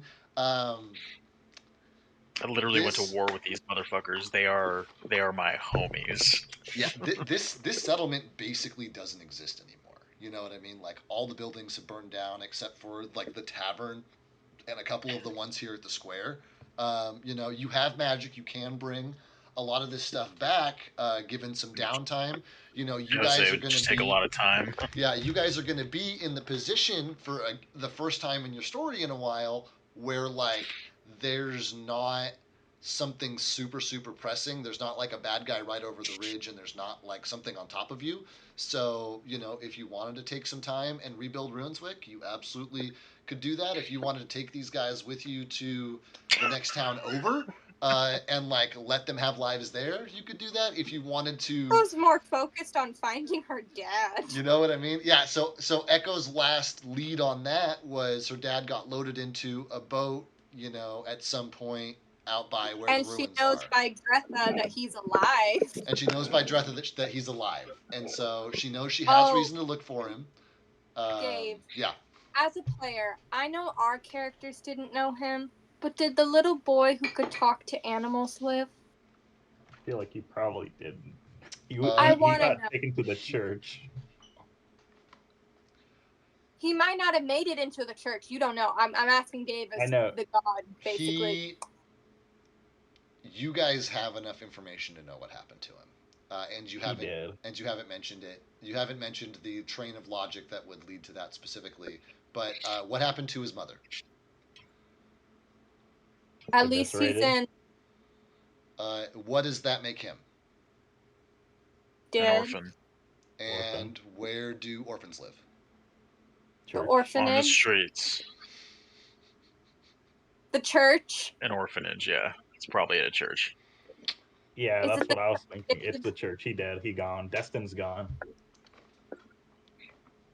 It's the angel. Don't give us a fake plot hook, because our dumbass are like, nope, and the rest of the world can burn. We need to find this kid. We need to find Destin. Yeah, guys. So I am really curious to hear what you're gonna do. Just like DM to players. We can role play out as much of this as you want. We can fast forward through as much time as you want. I'll just want you guys to kind of like work with me loosely on what your plan is going to be moving forward, because again, we've hit one of those points in the campaign where like ball's in your court. You know what I mean? Like you're in this dead town where like there's no, like Titus, has talked about having interest in a business, and technically the building and the business owner are still alive You're by a goddamn miracle. right they are. But like, I who's they're going to be doing business with, basically, kind of thing. If you guys don't rebuild this town, Okay. So yeah, that Titus is something definitely we can- committed to rebuilding the town. Is that something we can figure out next week? Yeah, 100%. That's something and I want you guys to figure this out in between weeks. So use the Instagram chat, text me, figure out your stuff. I know that we've got a morning together, ironically, for the Ren Fair. So I will cut you guys loose, but I want to give you guys just huge, major props for making it through, like I said, what I considered to be something that was not designed to be winnable, something that was designed to be the machinations of evil fucking sorcerers, and y'all did it. You got it. Can I ask, how much do we level up considering we took out 2 big bads? You get 1 level just like you do, any other time. But I won't let you These skip. big bads were fucking easy for me. I won't let you skip a level, but you have absolutely earned that level. Take it.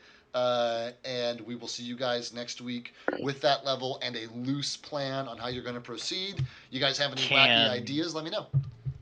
Can I throw a wacky idea out there real quick? Yeah, I've got a little time, so you can. Yeah, you're good. I think this, as much as I don't really want to, I think this might be Titus's end. Yeah, you ready to retire him and have rebuilding be his whole future I mean, character like arc? it's less the rebuilding and just more the business. Like he's fought with us. Like he's always been a little nomadic, and I feel like there's a very real thing with like fighting with a group in war, and like it was a in the grand scheme it was kind of a short battle, but like he was hurt a few times and all of them survived, so he just looks at themselves at this group as just a badass and he loves them now. It's the whole thing of like the blood of the covenant is thicker than the water of the womb. And yeah, they're my fucking you family found now. your brothers. I'm about to say, Titus, you for the first time might not And be the Jakar one. is like a father figure. Yeah, you might not be the one joining up with your the dad. mercenary party. You are leading the mercenary party now. Yeah. Like, you know what I mean? Like these guys are. Yeah. These guys are going to look Is up to this you as a where leader. Titus You led them through settles battle. down? And Max, to an extent, has kind of a similar vibe going with Peanut Squad. Like they're, he's not much of a mercenary type, but he also has a pretty loyal entourage at this point who presumably don't have families to go back to or homes to go back to. I wish Max was a bard because then they could just be his groupies. Oh, that'd be hysterical. That'd be fun. Well, cool. He's hot enough they could be his groupies. Isn't Max supposed to be like a dime piece? Yeah, he's got decent. His charisma's 15. I don't want to retire him, but I do know I definitely want to do stuff with Peanut Squad. Hell yeah. Maybe get a caravan or something. That way, it's like, we're going places. It's a little caravan. We got ourselves a covered wagon. We still have to And find it's like- Echo's dad so they can come along. Yeah, I figured something like that. Yeah, and I mean, honestly, like, they're a pretty powerful, quote-unquote, companion, but I don't see any reason why we couldn't use, like, a hybrid of companion and squad mechanics to make them, like, a follower that, like, does combat slightly differently. We might, for, like, a long-term game that's not the context of this battle, I might, monkey around a little bit with damage die. I might not. I might leave it exactly the way it is, but I'll put some thought into that. If what a squad would look like patrolling with players, what situations they would apply for, like you're saying, a caravan traveling. At that point, anytime you guys get ambushed on the road, you've got a lot more manpower and muscle with you, and therefore are less likely to be ambushed on the road. But the flip side of that is, like I said, like I'm definitely not going to let you drag 30 dudes into a dungeon. You know what I mean? Like, I think There's what only I could see being really what I could see being really fun is like, there's a designated leader of the group, and it's like, okay, you're going to an area you can't maneuver with 30 people. take the leader or something like that, and That's then kind of they what get I was stacked thinking. It's like in your own squad has a captain. like a And then your captain or a captain is like sergeant or a lieutenant or yeah, somebody who's and the captain just acts as like a familiar. yeah, that's good. I like that. They're not gonna. I probably won't give them like any of the like player abilities or feats or any of that stuff. They'll probably be Right. like super basic, like fighters. Like they roll the dice to see if they hit. If they hit, they roll some dice to do some Exactly, yeah. damage. They never do anything other than that kind of thing. But yeah, that's very manageable. And at this point, you guys have super earned that. And then on that note, this is kind of like my general commitment to you guys. This is the absolute longest I ever want to run. It's like a single encounter, a single campaign. Like 3 weeks of super highly tactical, large scale combat is my absolute max that I will shoot for, and then try to give you guys some, downtime and some role play time and some like less cerebral tactical gameplay. So this is always going to be what I'm shooting for. So if you guys get into a big fight and it feels like it's stretching on, just know like by the end of that third session, I will be trying very hard to wrap it up for you. I think we did pretty well. I think you guys did great. And it worked out very organically this time. I was hesitant. I was like, if I reveal the backstabber, it's going to be more combat, and it's going to make this an entire combat session, which it did. But you guys were on top of it and managed to, basically do enough damage to him outright that Charis could just finish him off with a couple of auto hits. So good on you guys. It makes me feel good that my calibration is set, and it makes me feel good that you guys know how to work together and be a team. So, big high fives all around.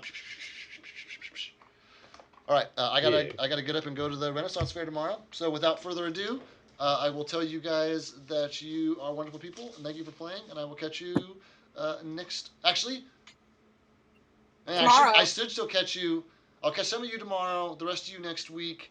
A week from today, I have to work Butterfield Stagecoach Days, but I'm pretty sure I'm done with that like well before 6. So I'm because it's like a kids event and they only do it when they're in school. So I should be done by like 3. So I should be on next Friday. So I will see you guys next week for the game, and I will see the rest of you guys tomorrow for the Ren Fair. Cool beans. See ya. Cool. Later, guys. Bye. Bye. Bye. Well. Whoop. Okay. We're still here. I'm gonna end my stream. I will double check and make sure that I don't have any viewers. I don't think I do. It's pretty late. We might though. You never know. Oh, I do have some viewers. I wonder if it's my buddies or if they're. Well, if you're lurking out there, thanks for sticking around. And if you guys are Andreas and Jennifer and Jeremy, like I think you guys might be, thanks for watching the stream and giving me a little bit of the viewer count. I really appreciate that. Let's check out Twitch Doodle. Nobody's playing any of the tabletop stuff. So I will tell you guys, it's wonderful. Thank you for being here. We play D&D on Tuesday with a different group. I'm a player in that campaign half the year, and I'm a DM the other half of the year, and I'm in my player half, so I'm very excited about that. And then we'll be running this a week from today. It'll be the entire opposite of what we've done, where today was all combat. Excuse me. A week from now, we'll be all like spending downtime and talking with people and coming up with plans and like investing in the world. And for me, that is a hugely rewarding part of the game. So stick with us, and we'll catch you guys then. Later.